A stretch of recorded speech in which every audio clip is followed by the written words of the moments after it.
2+2 is proud to bring you the 2+2 Pokercast, presented by the Pokerstars VIP Club. This week on the Pokercast, JC Alvarado and Chris Danek. Now here they are, dreaming of the days of rolled-up aces over kings, check-raising stupid tourists and taking huge pots off of them, and playing all-night high-limit hold'em at the Taj.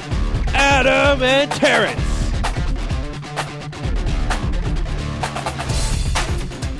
Welcome everybody to the 2+2 Pokercast presented by the Pokerstars VIP Club. I am your host, A. Schwartz. Along for the ride, as always, is Pokercast Ross, the producer, and Terrence Chan, of course, joining us from a exotic country location. Terrence, where are you this week? I am in a little town known as Vancouver, British Columbia. Across the desk. It's awesome to be in studio with you. It's kind of surprising. I now remember what it's like to be in single-digit temperature. Not that I'm complaining this week. Actually, a surprisingly seasonal week. But I'm back in town. My cousin's getting married. Congratulations to Nerissa and Keith. Yeah. And so I'm back in town. Going to do a couple of shows while I'm here. Good to see you guys again. I'll actually be in studio. We don't have to worry about the Skypes and the not hearing drops, and I get disconnected off the internet in Indonesia or something like that. I'm right here with you. You're in the house. Good to have you here, Robin, as well. Well, lots of stuff happened last week. We had a full show, 3 hours. We had no guest. Not so much this week. We were a little low on content and stuff that was going on. Don't say that. People are just going to shut this thing down. Just shut it down. What are you doing? So we changed the format a little bit. We're bringing guests in today to talk about stuff. We had no guests. Now we had 5 guests. We're a high variance. Right. We're a high variance podcast, and you should appreciate that if you're a poker player. It's like a box of chocolates. You never know what you're going to get. We're going to have 5 guests tonight.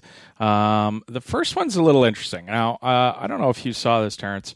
But we had, of course, the thread we have going, and I put it, stickied it in the our forum favorite now. Thread. It's the where you're listening from thread. But also, I don't think actually this fine gentleman posted it in there. It was in the show thread, but he said, "Dudes, my girlfriend gives me. I'm paraphrasing. My girlfriend gives me a hard time when she knows that I'm listening to the show. She thinks it's shallow and laughs at me. How dare she? Yeah, like she's some deep individual. Anyway, so what I thought would be fun was to have her on the show. Okay. We're just going to heckle this poor woman. Yeah, absolutely. So I sent, his name's Matt Shag22. He's a poster, and I sent him a PM, and I said, hey, why don't we have your girlfriend on the show and have a few laughs with her? Maybe play stripper trivia with her. Is she a stripper? No, he said, "What? No." Well, I don't know. You just kind of threw that out of nowhere. I mean, we don't usually have random girlfriends on the show. No, we play stripper trivia with mostly men. This is true. So mostly men that we would not ever want to see naked. No. Well, we don't really want to see men naked. No, not generally, but poker players in particular, probably. Yeah. That would be down the list of men we wanted to see naked. Patrick Antonius, never done stripper trivia with him. No, that's right. Norman Chad have not. Oh, wait, do we do? No, we haven't done it with Norman Chad. Okay, so we're gonna have his girlfriend Kristen on the show. We're gonna do that momentarily. Kristen, who's too good for our show, is gonna be a guest on the show. We're gonna see how smart she is. She thinks she's some genius and looking down on her boyfriend for listening to this drivel. So we're just gonna see how brilliant this girl is. Oh, by the way, so it's I told Matt, and she's game to play stripper trivia. Hopefully Matt doesn't spoil. He says she's smart, which you would hope that he says because he's not going to say, my girl is done with the bag of hammers and she's going to listen to the show. Okay. So he's set the over under. We don't have to do that this week. We have no information. So we have an over under of 3.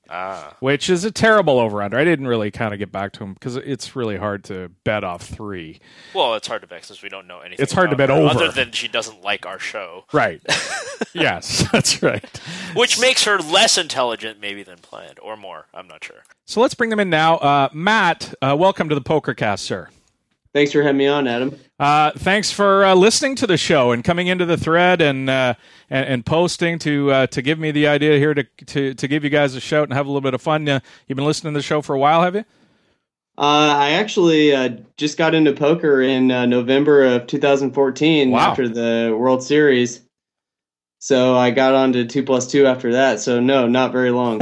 Awesome. There you go. Perfect. New He's listener. been here from my era, so as far as he knows, He the show doesn't know actually MJ. He's never listened to a show with MJ. Sweet. Low expectations. I heard some reruns, actually. Like, I went back and listened to some. It's better now, right, Matt? Hopefully MJ's not listening. Anyways, so you come into the thread. I had a good laugh, and your girlfriend was giving you a hard time. Your girlfriend's name is Kristen. Kristen, welcome to the show. Hi, thank you for having me. No problem. So I want to get right to the bone to pick with you, so to speak. Matt posted that you, I'll quote him, laughs at me for religiously listening to the Pokercast. She thinks it lacks in depth, etc. What's up with that? Oh, I was a little surprised to hear about some of the topics that you guys were talking about because I just assumed he was listening to a Strictly Poker podcast. Come on, we're intelligent, well-rounded individual. You have to understand, Matt's relatively new to the poker community, and so by extension, I imagine you are too. Poker players are very thoughtful individuals with a wide depth and breadth of subject knowledge, so... with that being said, I hope you underestimate us, and hopefully we can gain a new a listener to the show. Yeah, hopefully. I have to say I haven't listened to the show yet, but I could start. No, it's good that you haven't listened to the show because we're gonna have a little bit of fun. We do this thing we call stripper trivia, where we have a set of 4 general knowledge questions. And we bet on the person who is going to answer them on how many they're going to get right. And we've done this with a lot of folks. You up for it? Yeah, sure. Okay. All right. Fantastic. Your lovely boyfriend, Matt, has set the line, the over-under, so we can bet over or under this number. He set it at 3 out of 4 that you're going to get. I assume Matt knows the question, so he's kind of guessed that you're going to get 3. Terrence, you want to take the over or the under 3? No offense to her, but since so few people ever go perfect, I'm going to have to take the under. You're gonna have the under, so I'm stuck with the over. I feel like I'm stuck with her running the table. Okay, we're gonna bet $20. $20 is $20 it is. What's our running count, by the way? I just end up paying you every time. So I don't know. I just nonstop sending you money. All right, Kristen, you ready? I'm ready. How many sides on a hexagon? 6. Oh, I like my chance. See the snap answer? Well, we always warm them up with the easy ones. We do. We're easing her into it. I'm not sweating. Kristen, name the planets from the sun out. Oh. Okay, wait. Okay, hold on. Venus, Mercury, Earth, thank you, third rock from the sun, Mars, and then I don't know. Womp womp. Yeah. Well, we could have brought. Ross was being nice. He could have just buzzed you right off the top because Mercury is the closest to the sun. That's one, Kristen, you either know or you don't. It's I don't know that one. You learn sometimes. All right, let's see if you can get Adam to break even because I need you to run the table. Run the table to get to just break even against me. So we'll move from astronomy over to chemistry. Can you name the element that holds the symbol Fe? The iron. Snap answer. Okay, all right, we've got a chemistry class last semester, so I got that one. Okay. Bad timing. We could have got her. We could have got her like a year ago on the show, and I'd be up $20. You'd be already free rolling. Kristen, how's your world history? I think it's okay. Okay, I like my side. I like your side. All right, go. Okay, I need you to name 2 out of the 3 Axis powers from World War II. Okay, Germany. And then I'm going to go with Japan. Can you run the table and give us all 3? Yeah, you. Ooh. Yes, I can. Italy. Wow. That's correct. All right. Fantastic. For the save. So Adam doesn't owe me money for a change. Your boy Matt knows you pretty well. I guess, did you know which one she was going to get wrong? I had a pretty good idea. that she was going to miss the planet. She's not astronomically inclined, I'm guessing. Yeah. I mean, that's what everybody gets wrong, isn't it? It's pretty much it. It's the hardest one to get because you got to go 9 for 9 or at least 8 for 8 if you're taking. That's true, right? Yeah, I was going to ask you, are we including Pluto in this? Well, we consider it either right, we'll give either it to way. you either way. Yeah, if you get that like far, even Ike Caxton got that one wrong, and he went to Brown. that's true. That's true. He did. Yeah. Thanks so much, guys. Had a lot of fun. Appreciate it. And hey, Matt, thanks for listening to the show. And Kristen, hopefully we gain a listener. You definitely. Hey, thanks for having us on. Yeah, thank you. So there, come and post in the thread, and hey, maybe we'll give you a show. We'll hassle you, harass your girlfriend on the radio as well, or your boyfriend, or your significant other. We'll just yell at you and ask you demeaning questions. Right, exactly. If you gamble on your trivia novel, if you can provide us with some good content, we will make fun of you. No problem at all. You've been in the air, so I would imagine you probably, and obviously in Asia, so you probably missed. I don't think you're a big SNL guy, Saturday Night Live. I was when I was younger. I mean, I was born in 1980, so the late 90s period is probably the late 90s, early 2000s is the period I'm most familiar with. The Chris Rock area, absolutely. The golden era. Yeah, I as timing goes, I had pretty good timing, but I haven't watched it at all in about the last 10 years, I'd say. So the of course started in 1975. The 40th anniversary was a big gala episode this week, and 3.5, almost 4 hours. Yeah, it was crazy. Everybody I heard it went up against like the NBA All-Star Game and just absolutely destroyed it. Yeah, like because nobody cares about the All-Star Game in any sport. No, exactly. They're all dumb. I don't know why we have All-Star Games, but anyway. Baseball's the only one that does I don't even know if they still do it, where the winner gets home ice. Yeah, it's at least a little bit of significance, the home field and home field advantage. Exactly. But I mean, like nobody ever tries in these things. Like who's watching these All-Star games? I don't know. It's terrible. I love hockey and I don't watch it. So it was kind of, even though I didn't watch the SNL thing, it's kind of like proof that nobody cares about the All-Star game. Yeah. So anyway, anybody who is anybody in show business and music it was at this thing, right. and it was. I was pumped for it. I'm a huge SNL guy. Mm-hmm. I love it. I can name things. It's just I've spent a lot of my life watching the show, laughing at the show, sure. et cetera, enjoying it. It's a cultural, no question. Yeah, it's really I mean, so much of comedy can be traced back to that show. It's launched so many careers. Yeah. Incredible, yeah. So I had high hopes for it. I thought it was going to be great, and I was looking forward to them coming back. When I heard it was 3.5 hours, I thought, this is going to be great because they're going to have everybody back, and Eddie Murphy's coming back, and we're going to do some new content. But it was almost unwatchable. Oh yeah, it was. I don't know what it was. If it was tough to write with all those people there, or what, but. It just wasn't very, in my opinion. Some people liked it. I guess I had too high hopes for it. Yeah, you set your expectation a little too high. I did, and should have watched the All-Star Game. I could have watched the All-Star Game, but the one thing that I wish would have happened, and Norm Macdonald, for anybody who doesn't follow Norm on Twitter, he's a great follow on Twitter. He tweeted a big long story about how great of a week it was for him, and the behind the scenes stuff that was going on, and one of them was Bill Cosby. Of course, embroiled in all these sexual misconduct allegations. Right. Eddie Murphy was coming back. They were doing Celebrity Jeopardy, and Norm was writing it. And, of course, with Norm, he's going to do Burt Reynolds, and they're going to have the Sean Connery character. These are the two staples of Celebrity Jeopardy. And then there's always a third character who's, basically an impression. And their plan was to have Eddie doing Bill Cosby, and which, would have been fantastic. Right. Because...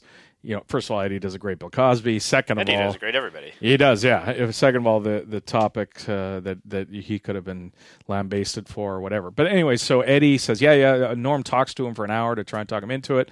Eventually, Eddie agrees and then backs out kind of at the last minute, which kills the show. Yeah, which would have been great, but didn't happen. Anyway, that was my quick take on that. Did you see TMZ picked up the Doyle Brunson Bruce Jenner story? So basically, we broke a story before TMZ, which probably isn't going to happen too often. But. No, it's not. It was weird that they picked it up like 2 weeks later or whatever. Yeah, it was. I mean, I hate TMZ. Obviously, like I think anybody who knows anything about me would realize that I sort of hate this stuff. When I saw that up, I was like, you guys are kind of slow on the ball here. Yeah, usually it's quicker. If you're going to do it, if you're going to do something, do it in a timely fashion. Yeah. But it was funny. I read some of the comments because I don't know why I did. That's probably dumb. But it was echoing same thing. Oh, it was like an old white dude from Texas is a homophobe, like, or shocking, whatever. Yeah, it's shocking. So it's typical kind of stuff on that. But yeah, we won't rehash that too much we're not going to go because we talked about that on the show last week. One quick thing before we get to some of the in case you missed it stuff. I was listening to a podcast this week. It's another poker podcast, and I listened to some of these sporadically. This one is Ante-Up, the Ante-Up podcast. It's Ante-Up magazine, and I pulled a clip here. Ross, did you saved it, right? Can we play the clip? Yeah. You're listening to the original Pokercast. I'm Chris Cosenza. And I'm Scott Long. We are the original Pokercast. Are we? I was just going to ask you about that. Yeah, well, we the Lord Admiral didn't call themselves a Pokercast. We were the first to call ourselves a Pokercast, so we are the original Pokercast. Okay. We may not be the original poker podcast, but we are the original Pokercast. So there it is. This is the Ante-Up magazine, and what do you, Terrence? What? What did I just listen to? They are correct. What? What are you talking about? Yes, thank you, Phil Locke. I'm Phil Locke. They started in 2005. Really? Yes, and we when came did over you here. start? Well, we started in 2004, but we were, of course, on Rounders, the poker show here on the local radio station. Right. And then we came over to 2+2, I believe, in, I want to say, 2008. I think we came over. And here's what happened. We when we did bring the show over to 2+2, we ran a little bit of a thread saying, hey, why don't you suggest names for the show? And one of them was Pokercast. And we thought, that's perfect. We'll pick that one. Didn't check to see if anybody, and this I guess is kind of ironic coming on laughing about the intellectual, or not laughing. The copyright the copyright infringement. Yeah. Apparently Ross is so guilty of every week. Exactly. But of course, Pokercast isn't they don't own the term or anything, but they did in fact have this term before we did. That shit. They should have, I already forgot their names. So yeah, the Ante-Up Poker Podcast. Yes. But we didn't realize there was another one. Just anyway, we apologize to the guy, but it's too late now. Yes, we can't be changing our name now. Yeah. Pokercast has become kind of like a blanket term, though. It is. It's ubiquitous, people on right? Twitch are calling their thing like the Kleenex. Pokercast now, and it's just like a type good the name. word Pokercast into Google and see who shows up. I'll tell you that. Tell you true. that much. True. Okay, so so let's get that stuff out of the way in case you missed it this week. Now, it's time for In Case You Missed It. How did he miss the open goal? 6x4, and he comes up 0. Oh, no! Oh, yes, he missed it. He's missed it! How on earth did he miss that? Never gonna get over Ross's booming, echoing voice in the beginning of that. Yeah, it's Tons troubling. of reverb. I love the fact that there's a hockey clip in there. They missed the 6x4 to go along with the soccer ones. In case you missed it this week, the Taj Poker Room in Atlantic City,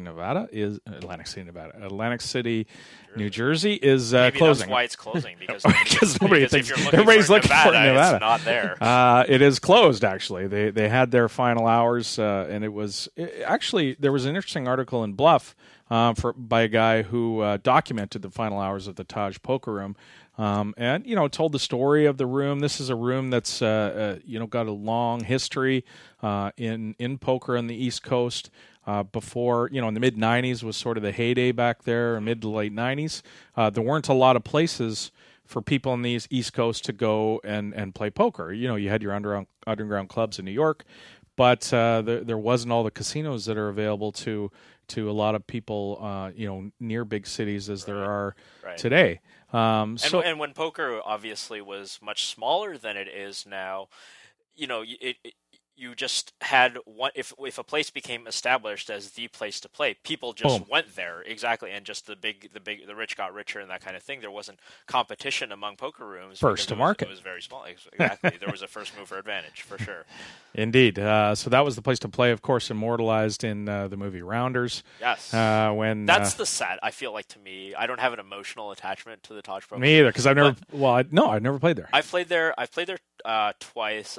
My first trip, but going down, being the guy who watched rounders before he started playing poker, going down that big escalator, making that right into the Taj Poker Mall, that ugly purple carpet, like it's something that definitely resonates with me. So I definitely feel an emotional sentiment. That everybody remembers the scene just before Worm and Mike McDeed go, and Mike McDeed's at the lowest of the lows. He's been dumped by his girlfriend, and he says, "Fuck it, let's play some cards." I think I've got it here. All right.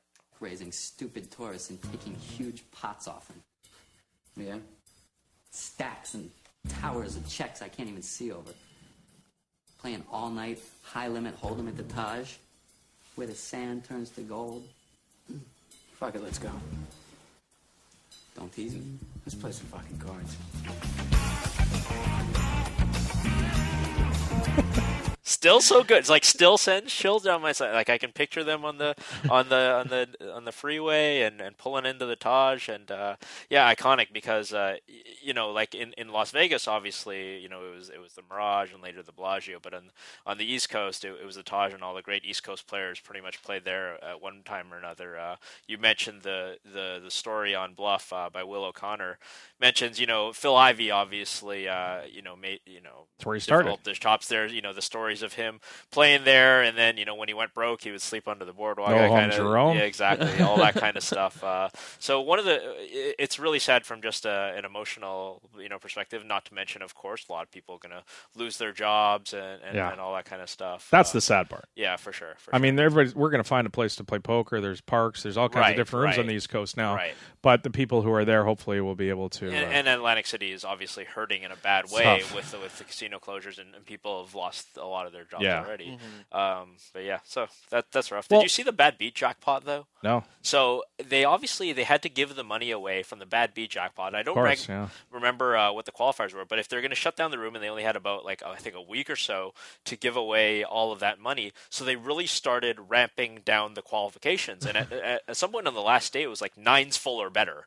Which you just never see. And so the people in that poker room must have actually been playing a tremendously plus EV game for a while. I think it finally broke on the Friday. It's mentioned in that article before. But can you imagine, playing in a big bad B jackpot that's been developed for some time, and all you need is like 9s full or 8s full, jacks full or something like that.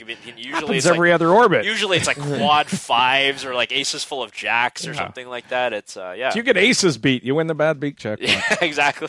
Yeah, a flush. A flush. Table share. Yeah, that would be that'd be a lot of fun. But I mean, it's hard for me, and you only played there a couple of times, to be super nostalgic about a place where we don't have a lot of elite. If it was, say, the Mirage Poker Room or the Commerce or something where we spent more time, then it might be it would suck a little more for us personally, but it does. Or West Coast guys. Or West Coast guys. It's just one of those things. It's the changing face of live poker. It's more available in different casinos, etc. So there was some discussion that they are going to open back up after they did this. They said, "Oh yeah, we're closing it for good," and then, "Oh, by the way, we're going to open it up in the summer or something." So who knows if that unlikely. Does happen or not. Yeah, like you said, Lennox. And online poker coming in New Jersey probably didn't help. Yeah, I mean, to some extent. Well, I mean, the expectation obviously was that it would rejuvenate to some extent. The Taj had a relationship with the now defunct Ultimate Gaming, and that was a relationship that was very poor from the get-go on both sides, just kind of not working out really well. Were they just uncooperative, or? Well, it was really hard. I know that Donald Trump himself didn't want anything online gaming related associated with his name in any way. That was really hard. So when I walked into the poker room, I was like, oh, okay, we can put a banner here. We could put some, obviously the usual stuff, put some logos on the felt, get some branded chips, all of this kind of stuff you wanted. We ended up doing absolutely nothing. The only thing that was there was one cage on the very far end where you could deposit and withdraw money to your Ultimate Poker or your Ultimate Gaming account. And the signage was minimal to non-existent. Wow. on the Taj floor. It just didn't work out very well. We were never able to come to an agreement on that kind of stuff. So it wasn't a good relationship compared to the, obviously some of the other ones. You've got WSOP.com. Yeah, WSOP.com are operating there, and 888 walking there, and Party. That obviously a different story in New Jersey than the Taj. So Borgata seems to obviously dominate the Atlantic City scene, and so the Taj is as much a casualty of the fact that they couldn't draw to their own poker room as much as the online gaming thing, in my opinion. Yeah. So we'll keep an eye on that. If they do decide to open again, we'll definitely let you know. And hopefully you'll know before we tell you if you're on the East Coast and you actually care about the Taj opening up again. In case you missed it, we're speaking of WSOP.com.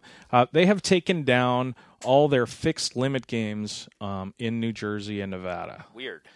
Which is strange, right? I mean, the games were fairly busy. I mean, there was some action there.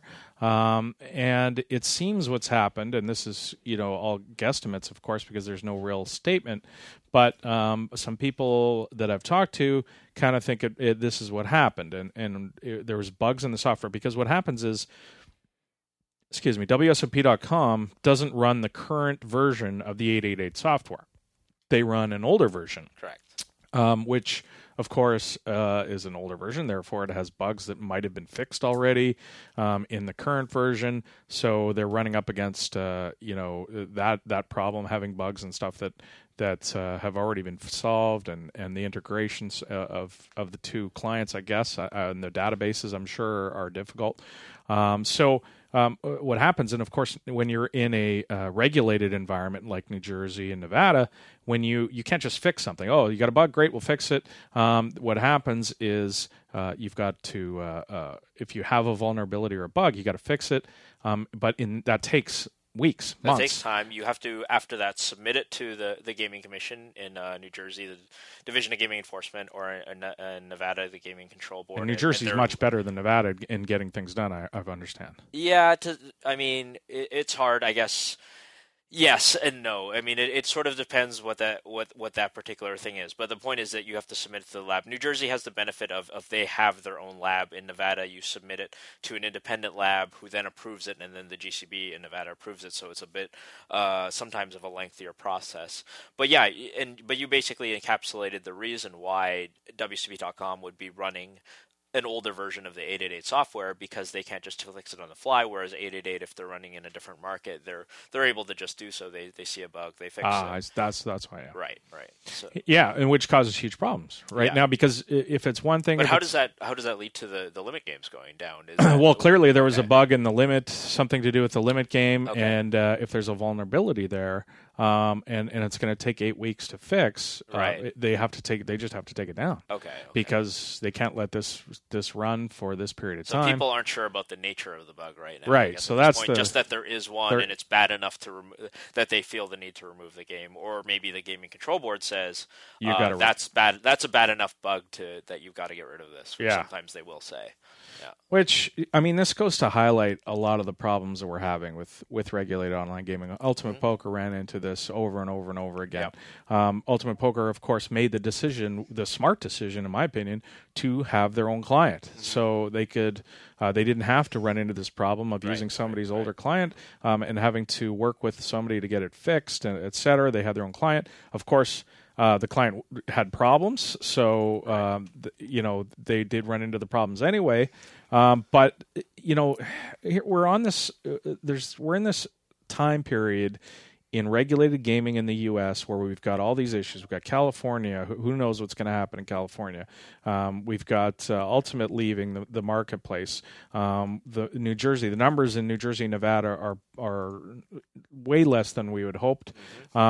These are floundering states. The 3 states that are operating are certainly not. You can't call them successful by any stretch. No, of course not. So, and now we've got this federal legislation that's hanging over our head with the Restore the Wire Act, Sheldon Adelson, and it seems like to me, and I want to get your opinion on this, that it becomes a lot more difficult to defend this industry and say, look, these, they're going to turn around in no time.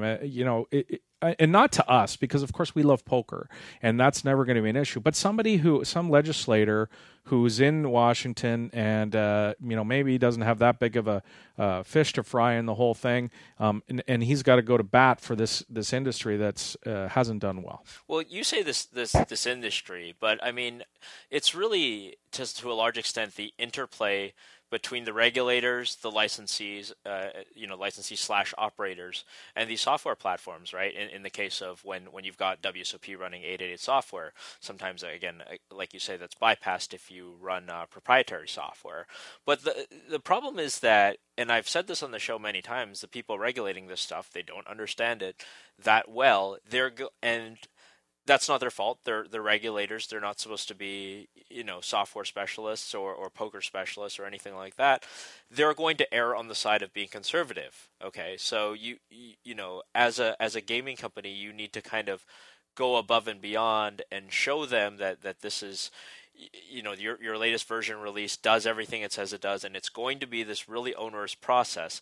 That being said, that's clearly one of by far the largest impediments to the success of online gaming is that these sites can't turn around their software very quickly, right? We see this with PokerStars when they run in whatever environment, they're just so quick to iterate, and if there's a problem, we fix it. There's a new feature we want, we fix it. There's a new type of tournament, we put it out. All of this stuff is so much harder, and it's a big question of when PokerStars moves into the market, whether they'll be able to use their influence to educate the regulation of this, because education of the regulation is badly needed because in its current form. What's going on in its current form? It can't succeed, in my opinion. I just don't see how you could have. Let's say somehow you waved a magic wand and you had 50 states, 48 states, whatever, that were all of a sudden allowed to run online gaming in their state, and we got interstate compacts so we can all run it together. But we've got old versions of software. We've got different companies. One piece of software in a state breaks down, and now it's a nightmare. Even interstate. I mean, you're talking about what if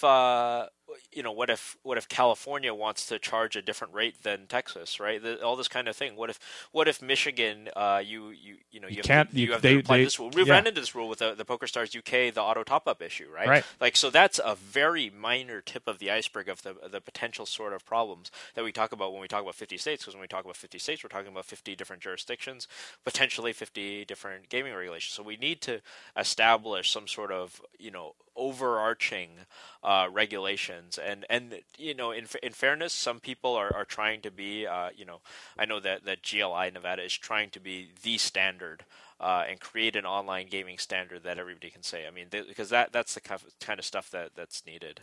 Yeah, and I don't even know if that's going, because all these states want to be autonomous with their gaming, right? So are they all going to agree to one set of rules, or when there's so many political people swaying this way or another? We need this protection or we need that protection. I'm not sure that this can ever work. I'm right there with you. It's a really, really tough road. Yeah, and we're going to have Chris Grove come on and talk a little bit about some of the other stuff that's going on. I know people get rolling their eyes a little bit when we talk about this stuff, but there was some things said by, in particular, Nolan Dalla this week in his blog, who talked about the Restore the Wire Act that Sheldon Adelson is behind, and Nolan was saying that he thinks it's a favorite to pass. And of course, this would be a death knell to any kind of online gaming in the U.S. if this were to pass. So we're going to talk to Chris Grove. He's going to talk us off the ledge, and hopefully he's got a different opinion, because or you think he's going to talk you off. You never know. Maybe he might throw us over. Who knows? We'll talk to him in a few minutes. In case you missed it, Martin Jacobson donates $250,000 to the Raising for Effective Giving charity. This is the so-called REG charity. I believe it's the German crew that started this, I believe. This is a poker they primarily focus on poker players. They ask people to give 2% of their net winnings quarterly, I believe is what the website says. And Martin was kind enough to donate $250,000 from his main event win of $10 million, of course. There's some talk that he didn't have to pay tax on it, and he had a big chunk of himself. So good for him. I was real happy to see this. People complain or discuss what other people should do with their money as far as charity, and obviously this is what we're doing. But some people say, "Oh, that charity's bad," or "This charity's bad," or "He shouldn't be bothering with it," whatever. But I thought it was great to see. Yeah, I mean, it's if it's a cause that you believe in, I mean, I think that's totally cool. I think half of that money is going to animal welfare. Right. I think that's a big deal to him. So, cool to see. I mean, it's always going to be, hopefully there's some good publicity that comes out with it. And, we don't get the Joan Rivers treatment on this one. It helps mitigate that to some extent, I think. Yeah. So if you want to check out Raising for Effective Giving, you could go check out their website and maybe sign up. One more thing to get to before we talk to Chris Grove, and that is a little poker tournament results discussion. Anthony Zeno wins the WPT Fallsview Classic and about $400K. It's his second World Poker Tour win. The other one was the 2013 Borgata Open. So he's had a couple wins in 16 events or something like that, or whatever.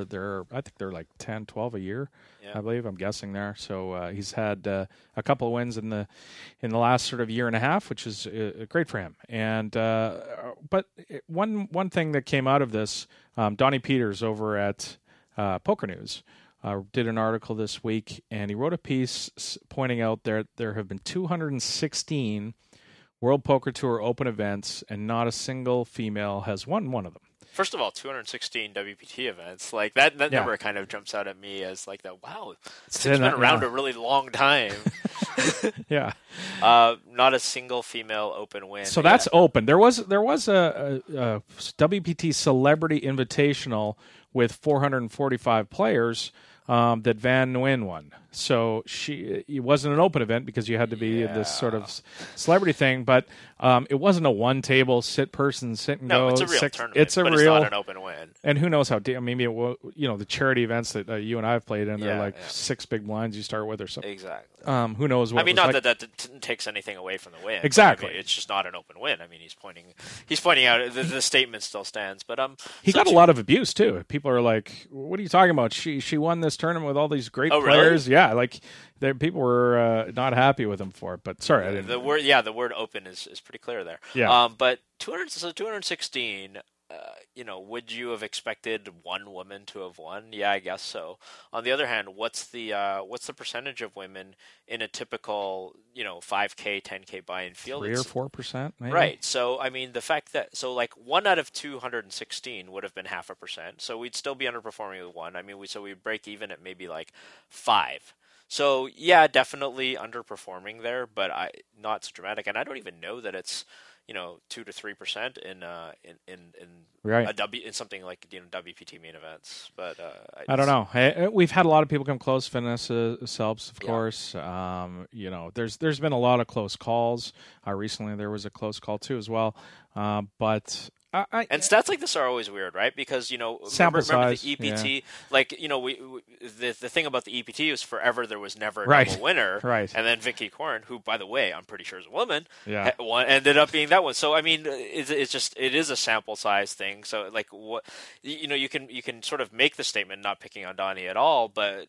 Like, okay, so there's 216 thing and this slightly statistically improbable thing happened. So yeah, like I feel like you're kind of fishing. Yeah, exactly. Right. Yeah. Like how many left-handed people are how many redheads. Yeah, exactly. We're underperforming in redheads. We need more redheads to poker. Exactly. Like how many people whose cities start with the letter K have won? Yeah. I mean, it's just like not picking on Donnie because I like no. But you're kind of fishing for a story at that point. When you're looking at that, I guess. Yeah, I mean, I understand what he's doing. It wasn't a story when number 215 happened. Why is it a story now when number 216 happened? I mean, it's not an issue that there aren't redheads in poker. It's certainly an issue that we're underrepresented by women in poker, vastly underrepresented. Right. Now, it's long been debated on why that is. poker's seen as a game that men like to play and women don't like to play. Who knows? 27 men enter women's events. that doesn't help. Yeah. But I would ask, and this is common sense, of course. But if you're playing in a poker, any cash game tournament, anything, just go out of your way to make. If there's a woman at your table, go out of your way to make her feel welcome. Right. And it's common courtesy, and I'm sure 99.9% of people do. I just that 0.1% that do act like asshats. We've heard stories or whatever, but because. Of course, the women that are in poker, you look at Maria Ho and Vanessa and all these people, the majority of people that they run up against are nice people and are welcoming. Sure. But they're going to also attract the people that aren't so great. The misogynists. Yeah, and they're going to they're going to have this, large sample of people who are dicks, but there's also... Now, I don't know if that affects, 5K and 10K buy-in tournaments directly, but it's sort of like if we think of all the smaller buy-ins, leading up to that, 1K and 300 and all the way down to like $5 bar league, as sort of like a farm system or feeder system on the way up. You do mention obviously a lot of women make the elite level, but it's obviously tiny in comparison to the tremendous number of men players at that level. So yeah, you're right. More needs to be done at sort of the grassroots level to allow these women to come to the top, because we. Obviously, you mentioned Vanessa and Maria, because we clearly do have these women who are really, really, really good at poker. Yeah. So it can be done. We're not talking about, powerlifting where the strongest woman will never be able to compete against the top 100 or 200 of men. No, right? and that goes to your point as well about the sample size thing. Like Vanessa is clearly one of the best poker players in the world. Right. So, to say that women can't win poker tournaments is silly. I don't think that's what Donnie's saying, by the way. But if somebody interprets it that way, Vanessa is clearly capable of winning every tournament she enters. So, and she's not the only one, of course. I just picked Vanessa out of the hat because it's pretty much agreed that she's a great poker player and can win in any event she does enter. Okay, so let's get into this Nolan Dalla blog that came out this week and bring in Mr. Chris Grove. Welcome back to the Pokercast, Chris. Gentlemen, thanks for having me. Always a pleasure. Thank you for saying, he's never said no. Chris just gives and gives and gives. That's what he does for the poker community. Of course, you can check him out at onlinepokerreport.com. Chris, I want to get right to, we were just talking about it, the Restore the Wire Act movement, of course, backed by Sheldon Adelson. This was seen as a long shot at best for a while. Nolan Dalla wrote an article this week that he basically said he thinks it's a favorite that it's going to pass. And, of course, I jumped up and down and got scared. And I thought, well, first I'm going to see if Chris would like to come on and give us his opinion and hear what you had to say. Did you read the blog, sir?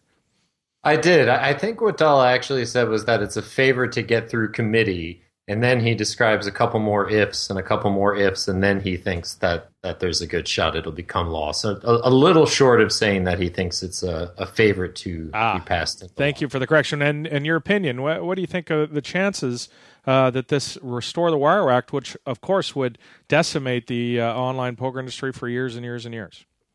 I think that it's a single-digit percentage at best. I think that there are a number of things that you can think about when you're looking through the Dalla article. And the first thing I think it's important to note is that UIGEA is just not an effective proxy for understanding this situation. It's a very tempting proxy. I understand why people want to use it because it involves online gambling. It involves this idea of a federal restriction of online gambling. But past that, that's sort of like trying to understand a farm bill of today by looking, to a farm bill of 30 or 40 years ago. The facts on the ground are so immeasurably different and the context is so immeasurably different that I think you're going to land in this area of drawing false conclusions if you're using them as a stand-in. And that's not something that Dalla relies on for his entire article, but I think it's an important thing to get out of the way at the top because I see a lot of people drawing that comparison. And again, I get why it's tempting, but I think when you start to dig below the surface a little bit, the comparison just doesn't hold up. And now, do you think Nolan knows this and he's maybe just writing this blog to get people motivated and to scare them a bit? That seems like or to create action, I guess. I don't know necessarily scare get people excited. And maybe he's right. Maybe we do need something like this to get excited. I mean, there's certainly nothing wrong with taking these positions and acting as if they are true. there's certainly nothing wrong with exploring the contours of a world in which this is the case. I think that that is an important part of the discussion, and I think there are other good things about Dalla's blog and valid points in Dalla's blog. A couple that stuck out to me when he talks about messaging and who is doing better in that war, who is winning the narrative battle over this bill and over regulated online gambling. I think he has some very salient points there. And I think he has a very relevant point about the advantage of simplicity that is enjoyed by proponents of RAWA, that they do have the click your mouse is your house. They have a nice, tidy semantic package that they can use in order to try and sway public opinion on the issue. But after I get past those things, I do have a couple of fundamental issues with the blog. And for me, the first fundamental issue is that I think we have a lot of aspects of this blog that are concerns presented as arguments. And I think that what happens for me as a reader is that I see Dalla's headline, the header for each reason, and it is compelling and it sounds possible. But then when you start to drill down into his supporting section for each individual reason, to me it starts to come up a little short then of moving from just being a concern, a possibility, into a legitimate argument. I think the bipartisan section that he talks about in the middle is a good example of this. He makes the case that there's, I think, relatively broad bipartisan support is the phrase he uses, which is sort of a strange contradiction in and of itself. Either it's broad or it's not, right? Mm-hmm. But he then, the only evidence that he really offers, the only names he provides under this section to prove the point are the paid shills that work for CSIG, are the people who have been hired to endorse this position. And even if you want to talk about the fact that there are Democrats supporting Chavez and there are Democrats supporting Graham, again, that stops short of being a compelling argument that RAWA is destined to pass. Both Barney Frank and Joe Barton also, well, they were from different sides of the aisle themselves, and certainly had co-sponsors from both sides of the aisles for their bills. So to me, that's a good example of how the headline makes sense. There's a logic to it. But when you start to actually drill down into the particulars of the argument, for me, it just doesn't – I don't want to say that doesn't hold up as a valid concern because obviously, like I said, there's a logic to it. But I don't feel like the support is quite as compelling as the premise of the headline in a lot of cases. Getting back to your point about the message and who's winning that battle, I want to ask you about the PPA in there, and because a lot of people, of course, who are concerned about this are listening to the PPA or retweeting or following their daily action plan, etc.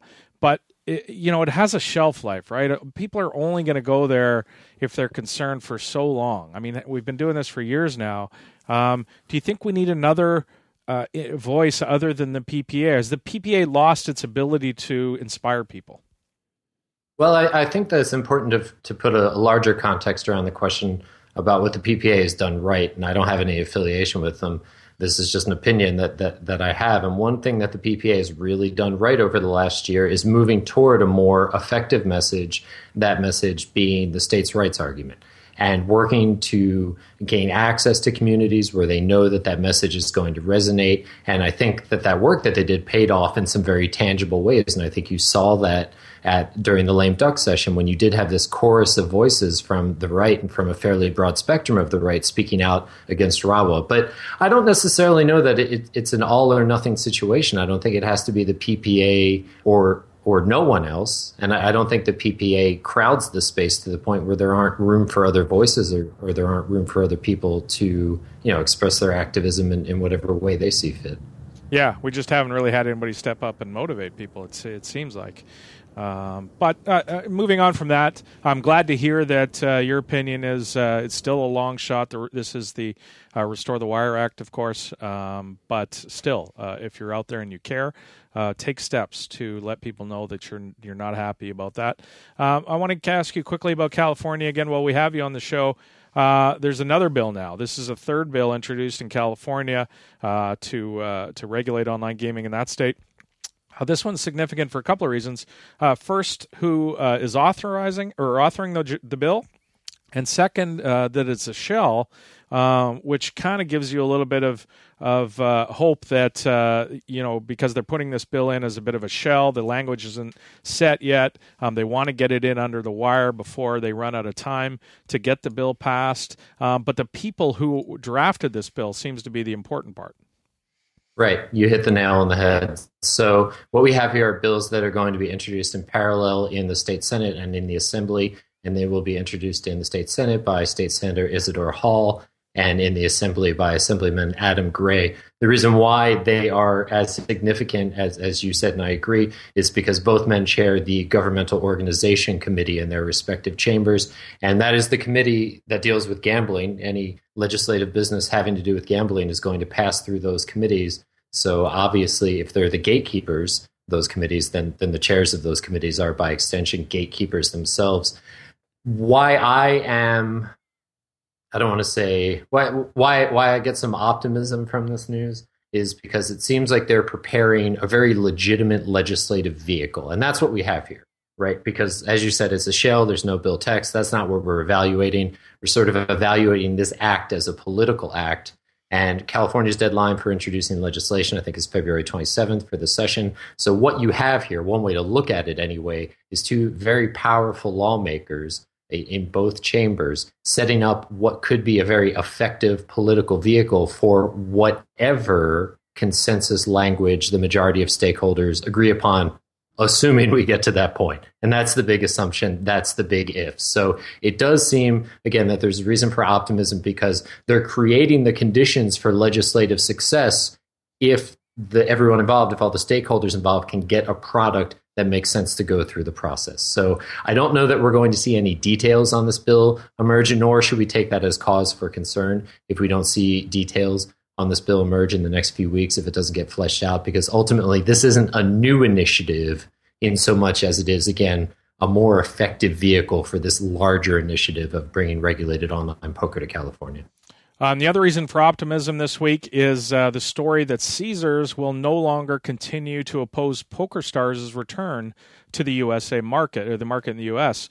That's a big shift for them that have always been against, 4 bad actor clauses in every state where the regulation does happen. Big shift and good news for online gaming, I would hope, Chris. Yes, I think the biggest impact, at least in the near term, is Pennsylvania.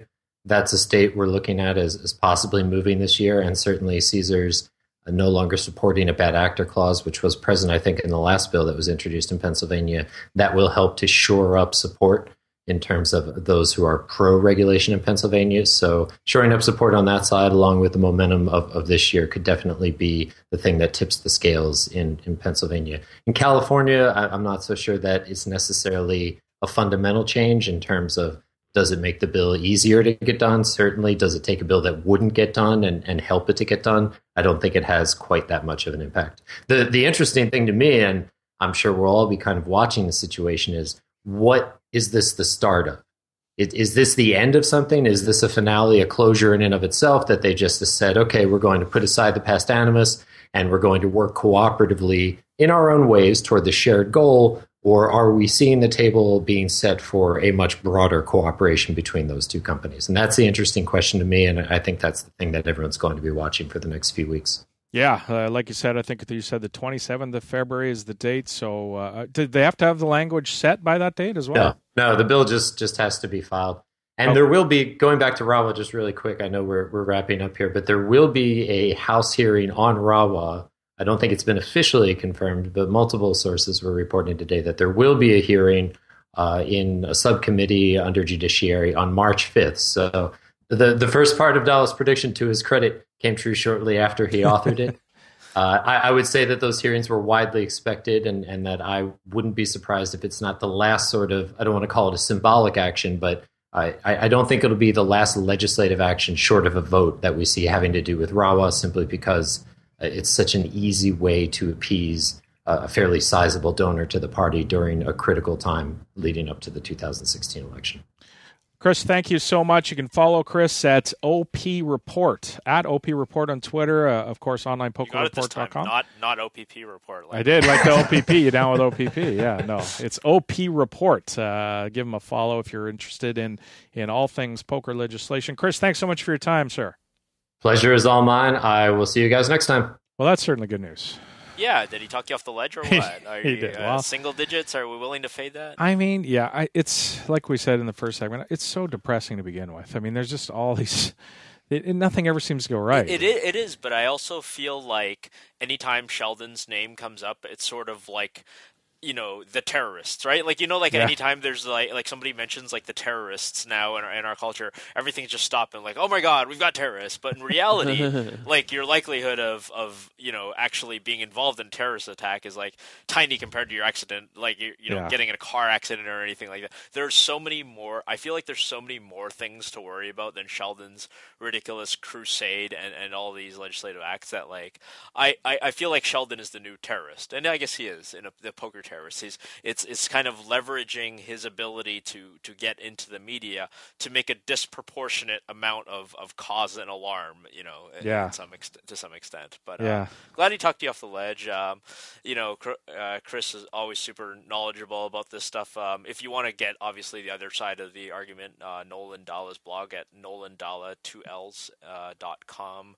I think it's currently the most current article, or at least it's one of the top 2 articles. Yeah, it's right up there. On Nolan's blog. So good to hear from Chris, though. Indeed. And I think what, you know, deep down, Nolan would probably say that he was, you know, he was wrestling the sabers. Like he was trying to get people excited. It is called, what do we have? It's the top 10 reasons why online poker can get outlawed. It's a little clickbaity. Yeah. It is. All it needed to be was a slideshow, and it'd be perfect. Yeah, right? it'd be a slideshow. You won't believe what Sheldon Adelson has said. Done next. Click here. Anyway, so we've got a strategy minute. This is our strategy partner at CrushLivePoker.com, the site run by Mr. Bart Hansen. The strategy minute this week, Roscoe, is pot control. Pot control. Yeah. Pot control. It is. How to hold your joint, or Indeed. The poker variety. Yeah. Only in Colorado. That's in Washington. Yeah. Okay. This is CrushLivePoker.com strategy minute. Pot control with Bart Hansen. Is it with Bart? Yeah. There it is. You're listening to the 2+2 Pokercast, presented by the Pokerstars VIP Club. More right after this. Hey guys, this is Bart Hansen for CrushLivePoker.com, and welcome to the 2+2 strategy minute. Today I want to talk about pot control. Now, pot control was a really, really popular thing back in, say, 2007, 2008, and the term was really thrown around quite a bit. I mean, what it means is not betting to keep the size of the pot under control, basically. And the whole concept was that you couldn't really win a big pot with one pair of hands, and the bigger the pot got, the less value that single pair of hands had. Well, I think this was really a flaw in the kind of logic of the thinking of no-limit players back then, because one of the things that hasn't changed, especially against live recreational players, is the fact that people don't bluff enough. So this can really allow you to have a solid approach of bet folding.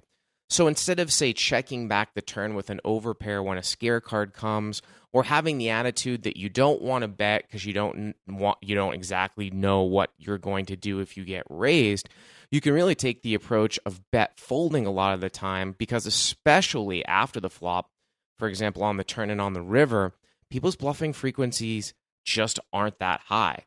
And their check raise turn semi-bluff frequencies aren't really that high. So in a lot of cases, if you bet and get raised, it's pretty safe to say that one pair is no good. And of course, you continue to get value from worse if your opponent just calls. Now let's get back to the Pokercast. At the 8-handed table, UTG min raises to 8K with 32 big blind effective. Cutoff calls with 70 big blinds, and I call with 10-9 of spades on the button with a stack of 400K. Both blinds fold. Flop comes Jack 8-6 rainbow with 1 spade. UTG bets 14K, cutoff calls, and I overcall. The turn is the ace of spade, giving me a flush draw. UTG keeps on betting, 32K this time. Cutoff calls again, and I raise to 90K. After tanking for a few minutes, UTG lets it go. Cutoff takes even longer before folding too. Team Pro Online's Marc-Andre French Dog Ladouceur is a Supernova Elite VIP. This is the 2+2 Pokercast, presented by the Pokerstars VIP Club. Hey, it's Mike from the 2+2 store and ProfessionalPoker.com. 2+2 is pleased to announce the release of their most anticipated book in ages, Applications of No Limit Hold'em, a guide to understanding theoretical sound poker by Matthew Hilger. This book will give you the ability to create the bet sizings in ranges which will beat the better players. The theory in this book is not designed to be complex or abstract, but rather it's intended to be applied immediately, producing better overall results. Many confusing concepts, such as overbetting, balancing multiple bet sizing ranges, donk betting, and check raising as a preflop raiser, are crucial to a player's strategy, despite few players implementing them or talking about them. And after reading this book, you should be able to not only conceptually understand these ideas, but also know how to begin incorporating them into your game, and thereby successfully compete against tough opponents. And at the 2+2 store, we accept all credit cards, plus PayPal and NetTeller. Hey, poker fans, don't forget about the 2plus2.com digital magazine. Each month, a wide array of poker professionals and media write fascinating articles about the game you love. Want to learn about big blind versus small blind hand ranges? How about optimal Jeopardy daily double strategy? Topics like those and many others are covered every month. Head on over to 2plus2.com to see what the magazine has to offer this month. Hey guys, this is Bart Hansen for CrushLivePoker.com. Whether you're a recreational player who wants to compete at the tables, or you're a professional and you want to increase your win rate, the material that I've produced at CrushLivePoker.com will make you a better poker player. Act now and you can subscribe for free by using the coupon code TPC11. That's TPC for the Pokercast 11 and get your first month free.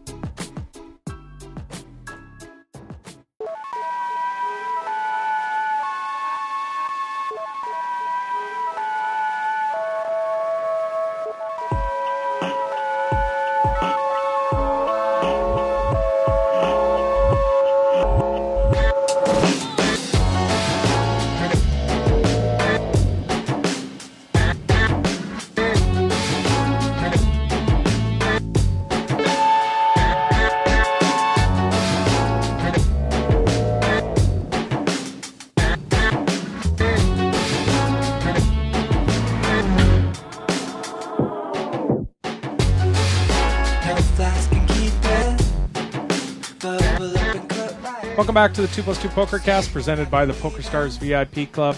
This week, Terrence, our guest, is a buddy of yours. Yeah, it's we thought we'd bring in JC Alvarado. He's over hanging out in his hometown of Mexico City, Mexico, coming in. So I haven't talked to JC in a while, but I'm excited. Usually, you bring in the guests, and you do a great job bringing in the guests. But it's your turn. I brought in a friend and my opportunity to geek out. So JC, bienvenido, and thank you for coming on the show. Gracias. All right. Thanks for having me. We've never had JC on the show. I'm excited about this. JC, thanks so much for coming. I know you used to have your own podcast as well, didn't you? Yes, I did. Terrence was a guest. It was also banned from being mentioned on 2+2, by the way. But so we could get ourselves fired just like that. No, I think there was a time when they banned anything other than referrals to our podcast. So It was a protectionist type thing. It's no big deal. John Aguiar was pretty annoying. Who was your co-host, of course. Yeah. It was Occupy Poker. What was the idea behind that? What was your sort of game plan for that podcast? Well, it was right when actually John and I went to Occupy Wall Street right before leaving to Monte Carlo, I believe it was. And when we were there, we started coming up with this idea of starting a podcast where we could just, sort of talk shit and not have any sponsors or any ties to anything, and bring up what we thought was wrong with the poker community. And also, mainly it was, we had a lot of friends with a lot of amazing stories and a lot of great personalities that just never, people get to see, Lucky Chewy or whoever play on the WPT final table, but they don't get to know who these people are.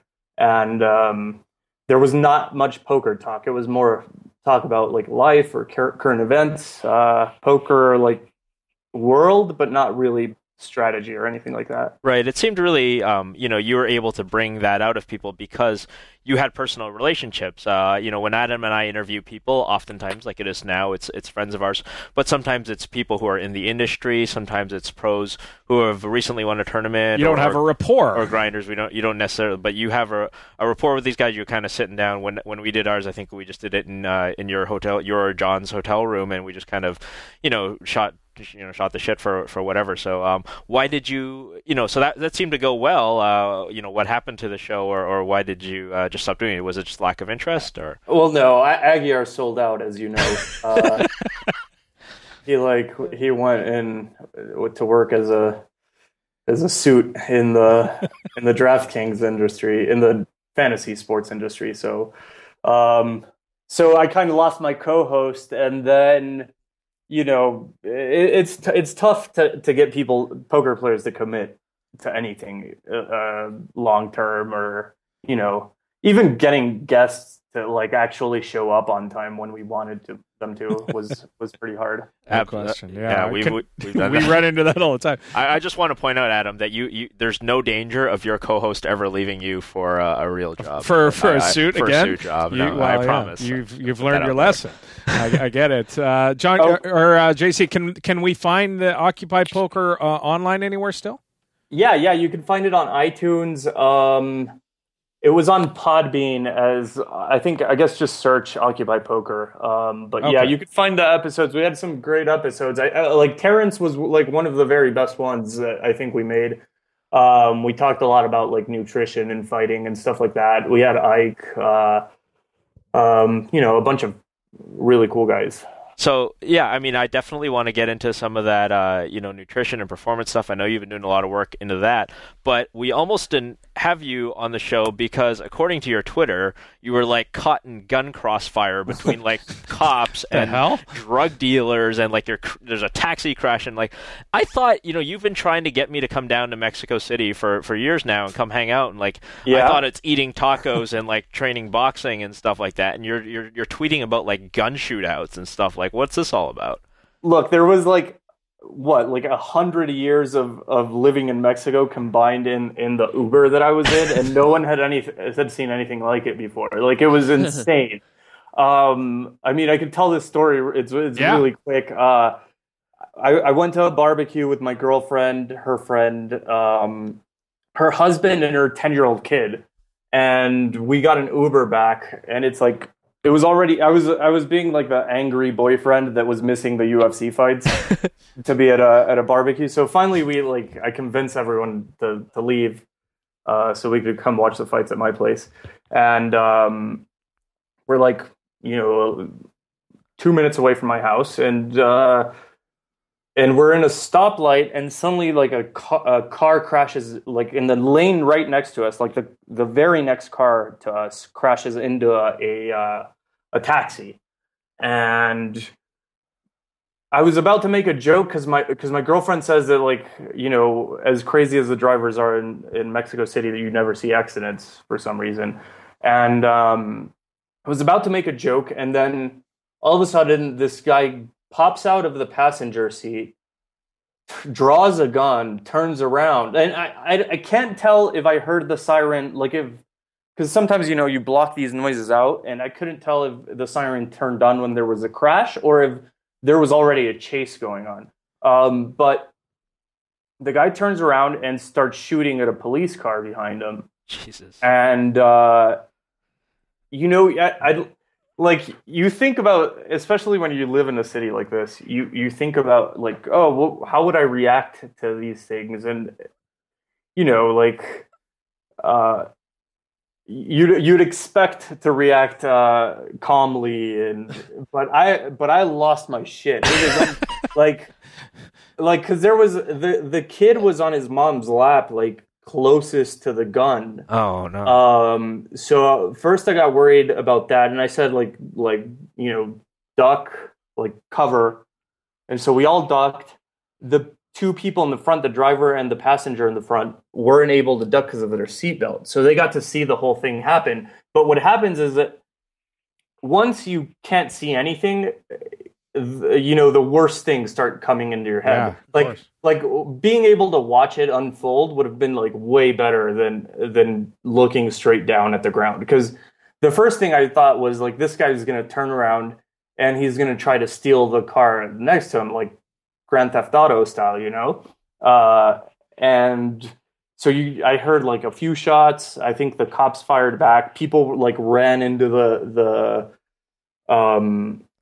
like little store that was around there, like a 7-Eleven type thing. And and so these guys ran off, but the whole time I'm thinking like these guys are just having a shootout like right in front of me. But it was most likely it wasn't drug dealers or anything like that, which is like, what most of the crime gets like lumped into here in Mexico, unfortunately. It was most likely like a car robbery or something equivalent to like a high-speed car chase in LA or whatever that ends up, with a car crashing and some shots fired. It was definitely the scariest experience I've ever had in my life. Right. I was like pale and shaking. Jesus, it was rough. Yeah, that sounds really awful. And you brought up the sort of the stereotypes of the common perceptions of Mexico, and that's kind of one of the things that I often talk with you about that you battle, and I'm sure a lot of Mexicans, people think that Mexico is like this incredibly dangerous place and you can't walk around for like 5 minutes on the street or else you're going to get shot.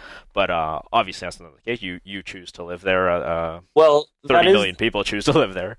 That is the case in some places. I'm not going to lie and say that Mexico is like a magical like perfect place. Like where I grew up in the border in Texas, and the other side of the border now, I used to go there like every weekend, and sure, you'd see like you could spot the narcos like if you went to a nightclub or whatever, because when you're like 17, if we wanted to go drinking, we'd go to the other side of the border and party, and it's called Reynosa is a town.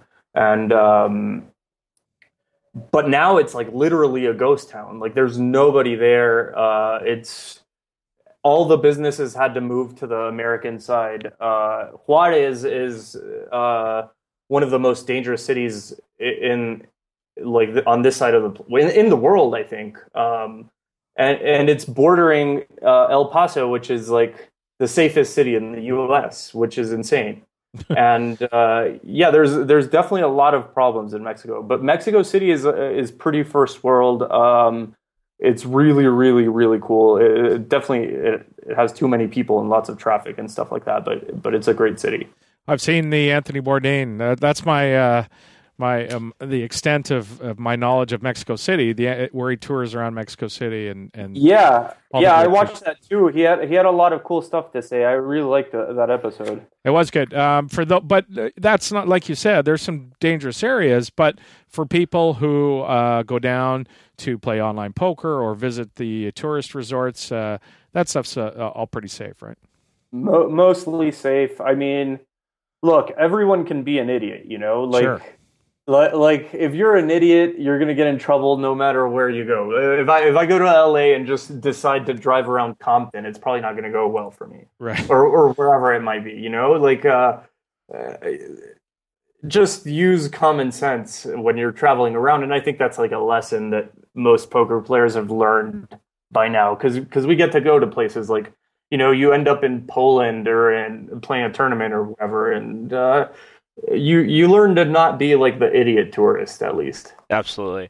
Now, Adam brings up, Mexico as well as Canada have been sort of the recipients of the online poker refugees. And in Mexico, we hear about people going to Rosarito, to Puerto Vallarta, to Playa del Carman. What's your experience level? You've talked about Mexico City, which is the city that you choose to live in and you obviously love. Can you talk a little bit about some of these various places from a perspective of somebody who is born and raised in Mexico and kind of understands it a little bit? Yeah, I don't know Rosarito, but I know like Cabo very well. Okay. I know Playa very well. I lived there for 2 years. I actually left Playa because too many poker players showed up. Like I'm not joking. It was unbearable. I was there. I was having some weird, life existential shit going on, and I was living in Mexico City. I was doing really well playing poker, and I just decided to go to Playa, get healthy. I was pretty fat back then, and I was like, I'm gonna go to Playa. I'm gonna get a place. I'm gonna get healthy. I'm gonna grind a bunch, and I'm gonna live there by myself. So for a year, I didn't know anyone there, and all I did was exercise and play. And when Black Friday happened, I decided to make a post on 2+2 saying well, these are the options you have if you want to go to Mexico. The first guy that moved to Playa was my friend Aaron Bean, and then Kevin Schultz, the guy that just won the PCA main event. Sure.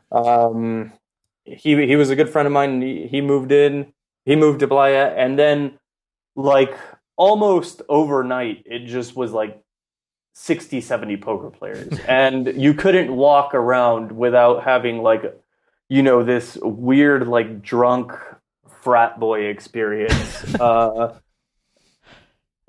was. You brought it upon yourself. You posted on 2+2, and they actually listened to you. Because what I was thinking was, I'll get 10 people to move here, and it'll be fucking awesome. I'll have friends all of a sudden, or maybe even just 5 people would move. I didn't expect 200 people or 300 people to move to Mexico, and half of those guys to move to Playa. Now everybody's going to move to Mexico City, and you're fucked. No, this place is big enough for where I can have. Yeah, it's got 30 million. It's not going to notice you could have. Is there 30 million people? There's in Mexico more people City? in Mexico City than there are in Canada. Jesus. Yeah. That's insane. But yeah, you could move the entire Sunday Million could be played from Mexico City. You'd never run into that. Never see any of them. Yeah. What's your online grind like now, JC? Give us an idea of what do you play a lot of? Do you travel and play MTTs, or you're online grinder still? I'm a mix of both. I took 2014 mostly off of the live tournament scene at least.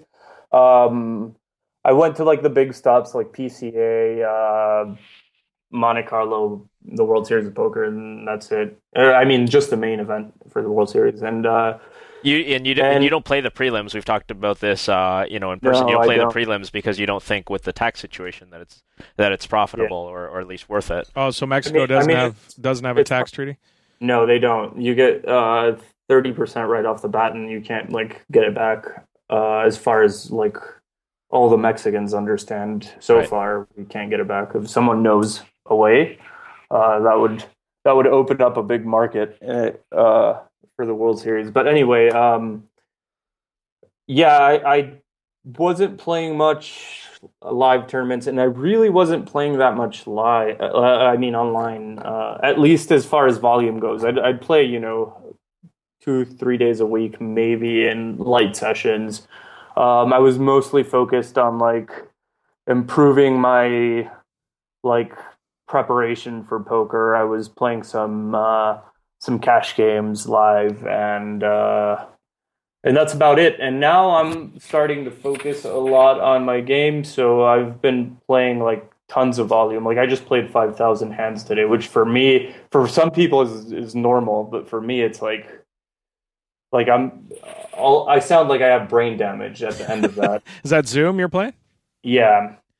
But 6-tabling Zoom just to get some hands in and, sort of learn new stuff, I guess. I want to ask you about your preparation for poker. You were mentioning that you took some time to invest in that. Give us an idea what you're talking about there. Well, what happened was that, so I don't know if you guys are, Terrence is, but I'm familiar with the fact that I was going to fight Andrew Robl.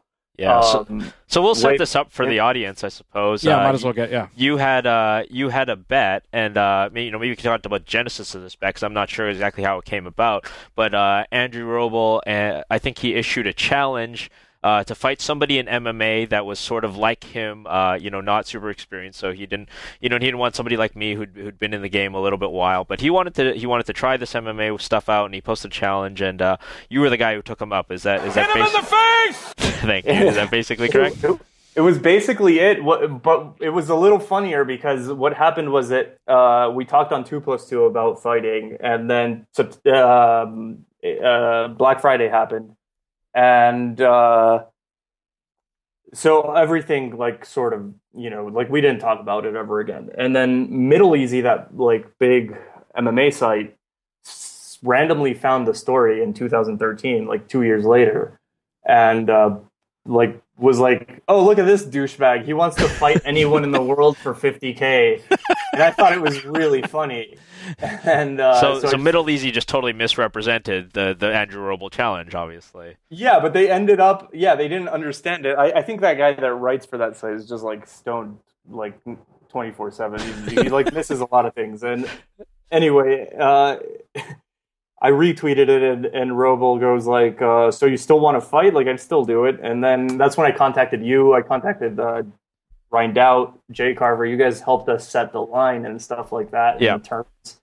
Yeah, I actually grappled with Andrew Robl in an attempt to assess his skill level. Oh, really? He could tank against you. He could tank, but I think it was a gentleman's agreement. Is that right, JC? That sort of you guys would sort of honorably try to come to a reasonable line. Yeah. So that Terrence ended up evaluating both of us, and he was much bigger than me. So he gave me I was plus 170 to go into the fight or to start training. And we made a bet. And okay, so how that leads into my preparation for poker is because he ended up backing out, by the way. Yeah, let's talk about that. Okay, let's talk about that. So the fight never actually happened. You guys were both training for it. It's 20K to 34K, I think. He puts up 34 to your 20. Yeah. And you train. How long do you train for? Train I mean, a while. You've invested some time in this. This came up in March, and we were going to fight in November. So it's fair to say you spent a bunch of time in this, and then what happened? How does he back up? A lot of the time before July was spent running and drinking beers in Berlin and shit like that. So I wasn't actually training that hard. And yeah, what happened was that look, he was awesome, by the way. He handled everything very, very respectfully, and he ended up paying the buyout and all that. But he did put out a video saying he was going to kick my ass, and that was pretty tilting because I get you guys have been rickrolled before, right? Sure, of course. I get rickrolled with that video once a month. It's fucking infuriating. Because that wasn't worth the $12K that I got. You realize how many people are going to now rickroll you with this? Probably more, but I mean, who cares at this point? Yeah. Why'd he back out? Because he has too much money. The reality is that when and Terrence can probably knows this better than anyone in poker. When you commit to fighting, it sounds like a fun thing to do or an adventurous thing to do. Right. And every day that passes, it gets more and more real, and you get more and more anxiety, and you get more and more scared and nervous. And I mean, I had my first ever panic attack during that training camp, and I had 3 of them in the span of 2 weeks. Wow. And I've never had one before or since. And it was just entirely stress induced. Right. I'd wake up in the middle of the night, sweating, eating was a task. It just became a thing that I wasn't looking forward to. I broke 2 ribs 3 months out of the fight with my trainer kneed me in the ribs during sparring. I broke 2 ribs, and I call my physical trainer and I go, "Hey man, I broke 2 ribs. I think I'm going to have to postpone the fight." And he goes, "No, you're not." like you have to pay money for that, and this is just a part of fighting. Like, wrap your ribs and keep training. And I kept training like that for a month. Yeah. Before he backed out. So, like, I was not happy to win the bet like that. I was pretty pissed off, and I still think about it all the time. Like, fuck, like, you know, it would have been nice to, when he has a video with 20,000 views saying he's going to kick my ass, it would have been nice to at least get like a few punches in at some point, you know? You know, absolutely. But he's an awesome guy. And what happened, I think, is, you know, he made too much money and he got a little scared. He got soft. Yeah, and this is something, you know, actually that I talked about with him, you know, just a little bit. He sort of, you know, he said to me personally, you know, I think this means a little bit more to JC than me because, you know, Robl would go back and forth between Macau and Las Vegas and play in whatever the biggest high stake nosebleed. He wasn't the only one playing nosebleed. maybe he was playing way bigger than I was. But I was playing what qualifies as nosebleeds as well. I was playing 24-hour sessions as well. Okay. Like, and I had 2 broken ribs, and I was still training twice a day. Like, there's no excuse. All right. And he said that it meant more to me because of the money thing. Right. But yes.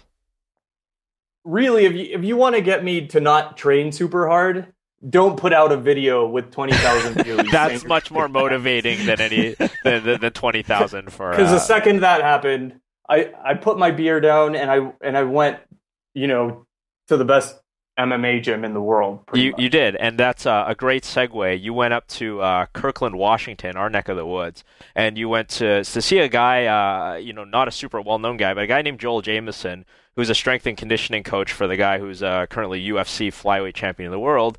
He possibly the greatest fighter, possibly the best pound for pound fighter in the world. Yeah. You know, Adam gets to geek out about football, so we're going to talk about Go MMA. for it. This is what we do.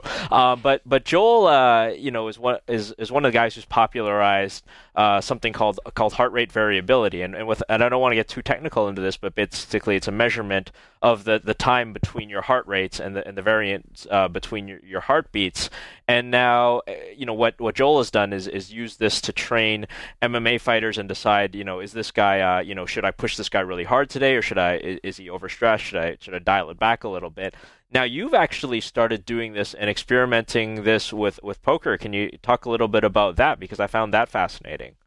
Yeah, well, the reason I brought the Robl fight up was because when I went to Kirkland to train, I was sharing the gym. It was just me, Matt Hume, who's a trainer, Joel Jamieson, the strength and conditioning coach, and Demetrius Johnson, the UFC champion. It was just us in a gym. Wow. And I got to see this guy train, and I was like, man, this guy is working. Like, I thought, you know, someone like Ike Caxton was like the hardest worker I'd ever met, right? Or like a dude like Sauce or Ben Tollerine who are like known for their work ethic. This guy was like 10 levels above them in every single way possible, like in terms of work ethic. And I think that trip over there and that training for the fight really changed the way I approach everything. So, you know, these guys will do what their trainers tell them, right? And I got assessed physically, mentally for the fight, and I had Joel Jamieson as my strength and conditioning trainer. And once the fight got canceled, I said, like, you know, would you like to help me out with poker stuff? And he was game. And you know, the guy that was my nutritionist for the fight was down to help me for poker. And so I had, like, you know, a bunch of tests, like neurotransmitters and stuff like that. And the HRV stuff was, like, I think the coolest thing I learned from all that was it measures sort of how stress is impacting your body and how, like, physically fit you are. But there's a lot of evidence. I mean, I'd say most of this stuff is inconclusive, but at the same time, I don't think, like, being cynical about it is like a way to improve. Us like poker players are usually very cynical about like sure certain things, especially when it comes to like health and stuff like that. And there's a lot of like research about like things like non-local intuition and which is like, I guess, how your body perceives like something that's about to happen. Like you call them gut feelings or whatever. You have them all the time in poker. You're playing with a guy and you could sort of tell if he's going to fold, and not necessarily. You can't really put a finger on why you could sense that.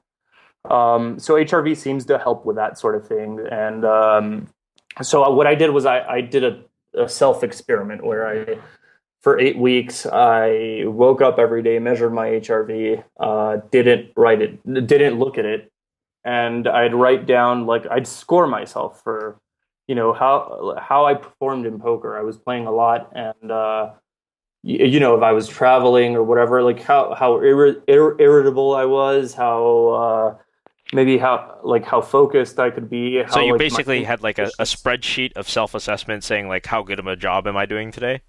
Yeah, exactly. Okay. And how well I felt in general also. And then at the end of the 8 weeks, I went back and I filled in like I went back and saw all my HRV scores for the first time, and I filled them all in. And it was like almost startling how accurate like if I had a 90 and it was this thing, like it shows like almost like a graph. Right. It grades you from 1 to 100 every morning, and the idea is that the higher your score is, the kind of the lower your stress level is. Yeah, exactly. JC, what was the transformation like? Give us an idea. Before the fight was a thing to when you were ready to fight. What was your body transformation like? I was never, because we were still 2 months out from the fight when this got canceled, so I was never in like what they call fight shape. I was getting there. The transformation was weird because, I mean, I gained a little weight, which I had to do, but I felt like shit most of the time, and really, like, I can't say exactly what happened because, like, a lot of the time was like with broken ribs, and I just felt bad. But what was funny is that, like, I had my best month ever playing poker. Well, maybe my best month of the year at least, playing poker that month. Even though I was like super stressed and whatever it was, my HRV for that month was like 100. Constantly, and it was during W coops, and I was just destroying the W coops, and I was destroying cash games on the side, and I felt like my poker game was on point. So that's what made me change at the end of the fight training camp. I decided the approach to poker could be a lot like that, like a lot like a fight training camp. Like if I'm going to Monte Carlo in May, I could start preparing for that now physically, right? And make sure that my body's on point and my mind is on point and everything's lined up perfectly for when I play like a big 100K or whatever the next time that happens. And that's what actually, and that was cool about having a friend make the final table of the World Series main in Martin Jacobson. Yeah. That we got to, like, he was really, really like prepared. I don't know how much of that is out there, how much of that was like talked about, but he prepared like if it was a sport. And we got to talk about everything from like specific like strength and conditioning stuff, nutrition, all that sort of thing. And it played out like a movie. The most well-prepared guy won, and the least prepared guy, the guy that was bragging about not preparing, like just massively punted in ninth. So so I thought it was like beautiful how that played out. It was like a sport. So what does wait, I just want to ask you, so is it fair to say you were going to kick Robl's ass? Oh yeah, no doubt in my mind. Okay, it would have looked like round one. Some people will know it would have looked like round one of Nick Diaz, Anderson Silva, and round one of Anderson Silva, Forrest Griffin. Oh wow! Oh, or for me, it would be Tyson McNeely. It would have been bad. It would have been. So let's talk a little bit about that physical and that mental prep. So let's say you are going to the EPT Grand Final. So what does that physical preparation look like? Does it look like meditation? I mean, I know you take a ton of supplements because I've been to your hotel room. People always ask me what supplements they should take. I'm like, I have no idea. Take some vitamin D and some fish oil and try not to eat garbage. Is my stock response. But you seem to approach this stuff really scientifically. So sort of what is if you're willing to divulge some of this stuff of what you're doing, what are you getting into these days? Yeah, you're a lot more on the like all natural side, and I'm on like the PEDs of poker, sort of. You're gonna pop hot for a steroid test of poker if they ever start doing steroid tests in poker. Yeah, I haven't gotten to steroids yet, but if there's a chance they make me win more tournaments, I might. I can't say exactly what I take because I think it would be irresponsible. Like I got tests done and stuff like that, and it's specific to yourself. Everyone's body is different, right? And everyone can react different to things. But so I take nootropics, which are like essentially, I mean, the popular name is smart drugs, right? I take some of the like easy ones to name are like paracetam, which like helps with memory, focus, like that type of stuff. Phosphatidylcholine I take. And these are all things that are like neuroprotective and like well researched on helping cognition. Are they natural as opposed to like Adderall or something like that? They're synthetic. Like choline you could get from food, but I just take pills, and I also eat food that's rich in choline. I take like L-theanine is like what's found in green tea, and it helps you like relax. You know, if you ever had like a green tea and you feel like pretty mellow and focused, I take that. I drink a lot of tea also. Yerba mate. I drink. I will say that like the best nootropic by far is a good night's sleep. like if you want to talk about like being focused and clear-headed and have like improved mood and cognition and all that, if you get a bad night's sleep, you could take all the nootropics in the world and it just won't help you that much. Good night's sleep and caffeine, I think I'd if I had to pick like one thing for the rest of my life, I'd pick that combo. A good night's sleep. Now that varies for a lot of people. Like some people need 6. That's not true though. Everyone needs like at least 8. Exactly, like, 8, or is 9 worse than 8? Like parents might know more about this than me, but I'm pretty sure that like all this whole idea of like some people can get away with 5 hours of sleep is like debunked as soon as they get into a situation where they could sleep like, if they, I think there's an experiment where they like completely get the room completely pitch black and give you a comfortable bed and make you lay there for like, a long time. And all these people that slept 5 hours a day and were fine, all of a sudden sleep 12 hours and they feel amazing the next day. I don't know, Terrence, if you want to I'll definitely co-sign on that. I mean, it's hard because we're mostly talking about population studies, as opposed to like controlled experiments, which is what you're talking about. Like you said, a controlled experiment is a little bit more scientific. But yeah, all the evidence seems to indicate that people who quote unquote survive on 5 or 6 hours of sleep would just be much, much better off on 8 or 9 hours of sleep. You can measure things like response time. So, they'll drop a ruler and see how fast they catch it or that kind of thing, or any sort of cognitive stuff. They'll yes, they can be functional human beings. Like they can still talk and walk and drive a car and put food into their mouth and do all these kinds of things.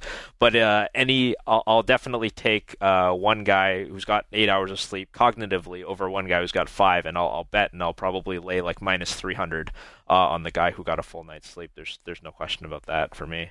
I actually remember, and I don't have the hard facts on me, but I remember hearing a story by this sleep expert on one of the paleo podcasts where he talked specifically about gambling, where I guess people that got less than 8 hours of sleep, the part of their brain responsible for making decisions based on reward was heightened, by 15% or something like that. Oh. And the part of their brain, I don't want to mess this up, but I think the part of their brain that was responsible for assessing risk was lowered 15%. So essentially it would be like if someone hadn't slept, they were much more likely to gamble their $100 on blackjack, thinking, well, I can make $100, or they were 30% more likely. I could make $100 rather than I might lose this $100,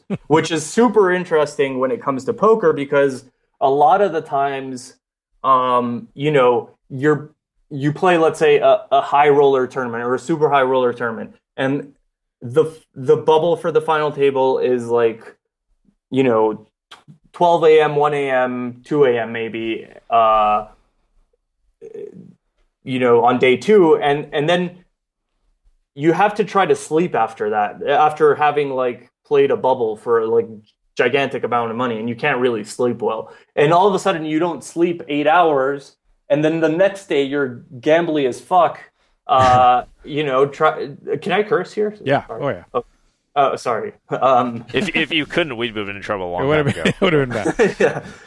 So all of a sudden you're if you didn't if you didn't sleep well, you're probably gonna make a few more calls that you, or more likely at least. This study suggests that you're more likely to make a few looser plays than you would normally. Right, and that's really interesting. I think in the context of in poker, we're always trying to figure out how many of my outs are actually good. A lot of times, if somebody shoves on you, well, are my overcards good, or am I going to have to hit the flush on all this kind of stuff? And like you're talking about, you got less sleep. It seems that you're more likely to think that maybe hitting an overcard will good, or maybe you have some equity in the pot with the possible. Because you just want to go sleep. And maybe it's because you just want to go sleep. Want to go back to bed. Hero calling the river. How many times have you have a tough decision on the river and you say, well, if I call here, I have all the chips. You could make a lot of wrong decisions, I think, if you get a lot consistently bad sleep. Okay, what about a guy like me, JC? I've never taken a supplement in my life. Always would like to have more focus, for sure. And probably overweight a little bit. What's a good starting sort of regimen for me? Again, I think Terrence is much smarter than me on this, but I would say if you're just starting out, putting all the priority into good food, a good amount of healthy fats. This is MCT oils, nuts, grass-fed butter or nuts, that type of stuff. If it walks or grows out of the ground, eat it. I think if it walks or if it swims or it grows out of the ground, I think you can eat it and eat a lot of it. Yeah. The fat particularly I think is pretty good for cognition, and focus on getting sleep and maybe throw in a cup of coffee in the morning, and I think that if you get that down, you're pretty good. And then if you want to start supplementing with extra cognitive enhancers, then you could look into the racetams and the choline type stuff. Right. There's like some basic, like, the Alpha Brain type supplements. There's some basic ingredients that just like are overall like cognitive enhancers, and you pay a little bit more money and they're a little bit less effective, I think. But you could also like just research. I think like also, getting your blood work done and figuring out where like talking to actual specialists is the best play. If I was gonna like coach someone for poker, I'd probably start with having them talk to like a physician or like in the States, type guy. For those of us listening in the States, you can actually go to like wellnessfx.com, go to the lab, get your blood drawn, and they will give you all your blood levels. You can actually get a coach with them, and they'll tell you, okay, you probably need to have more of this in your diet and less of this in your diet, or exercise this much or exercise less, and that kind of stuff. But I think JC brings up an excellent point about the supplement stuff, is that it's sort of like the poker analog to worrying about all the other like little stuff, as opposed to the big stuff. So diet, nutrition are the pillars. They're sort of like the learning how to play the game properly, and not playing shitty hands pre-flop and knowing to raise when you're first into the pot. And then the other stuff is the really esoteric, really fine-grained details, so when we talk about supplements, I don't know what the appropriate analogy might be, but it's the stuff that makes you like 0.05 BB 100 as opposed to the stuff that makes you from like a big winner to a big loser. And that's sort of the thinking. I mean, it's get enough sleep and eat animals. Sleep I got no problem with. All right. And eating animals, I'm good. Some sunlight, some vegetables. Good. Yeah, some sunlight. Sunlight's an issue here in Vancouver. Yeah, and that vitamin D supplement. That's why I say the vitamin D in the fish oil. JC, I want to ask you about something I found today, and I think back to the high stakes living segments on Poker News were some of the funniest, most unintentionally funny stuff that was ever put out in the poker world. I mean, there's men not knowing the name of his kids, the snake in his, what was that thing? The snake juice, the thing that he had. That was I remember the kids thing. That was amazing. He was trying because he has like 9 kids and he was trying to remember everybody's name. Yeah, that was great. It's so, and of course the Teddy the Iceman one. Yes, where he very expensive stuff. The very expensive stuff, and it's this like run of the mill house. I mean, not anything against having run of the mill house. I have one, but I don't go on high stakes living. You don't call yourself the Iceman. I don't have myself. And I also don't have me on TV like Teddy did. It just happens to be the World Series of Poker episode where he's on it as they stroll in with the camera. And the backyard, remember the backyard? It was like this dirt patch, and he's like, "Oh yeah, check out my cool backyard." Anyway, unintentionally hilarious. It was the funniest thing the poker world has ever put out. I agree.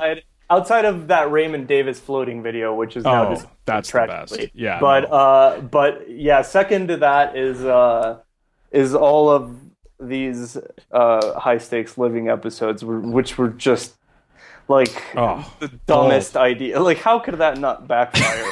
So I find yours today, and I'd never seen it actually somehow or another because I love to watch those things.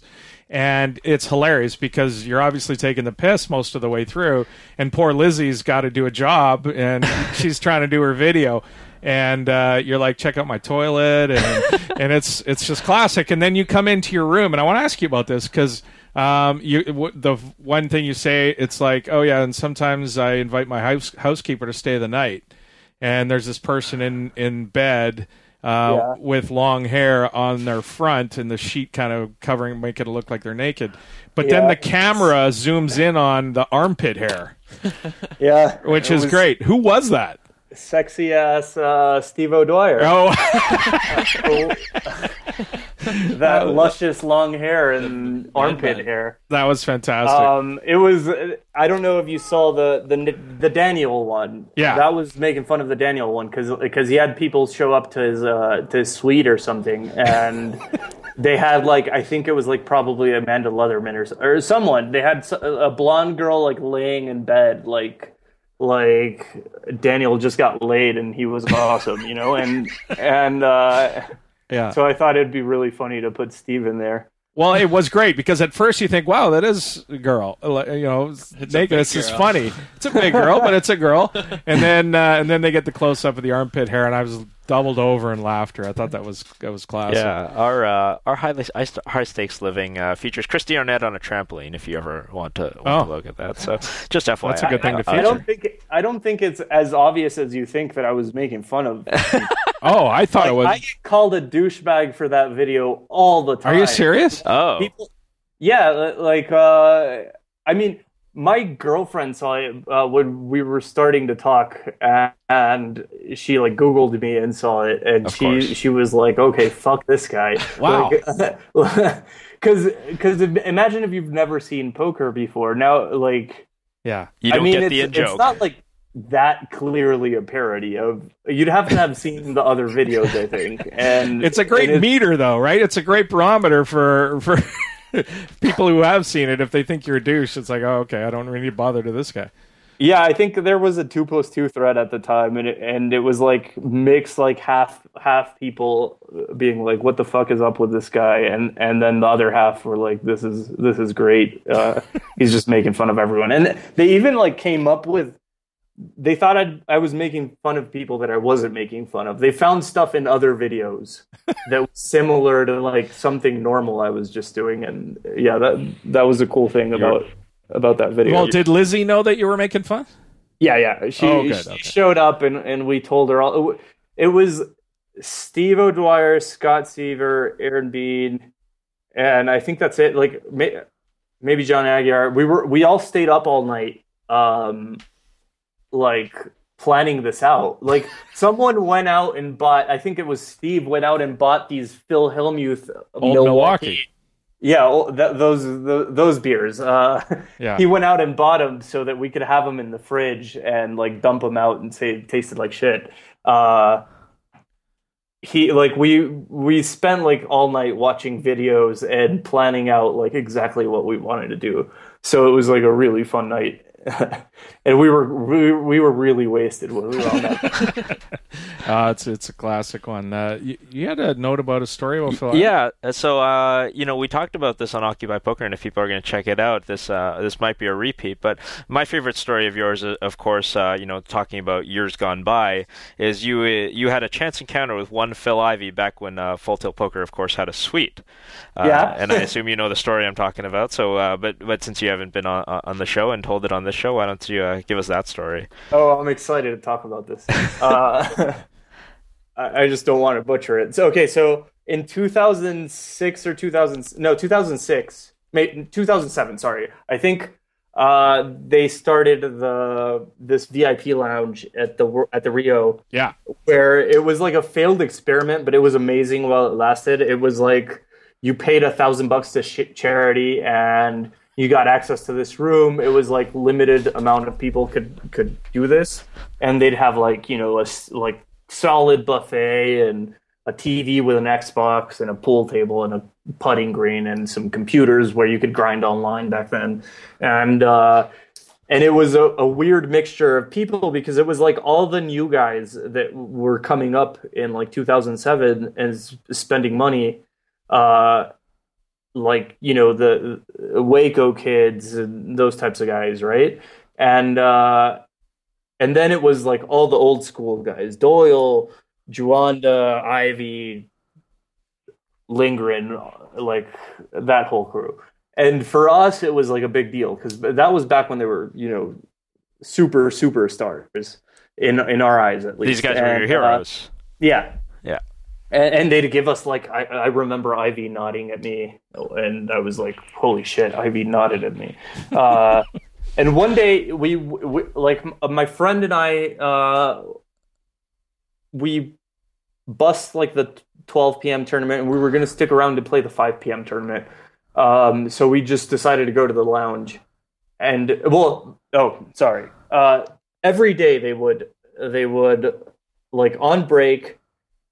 This line of superstars would line up in the putting green, and they'd take 5 shots each putting. It was Doyle and Hellmuth. Even Hellmuth would go on epic tilts, just if he was on TV.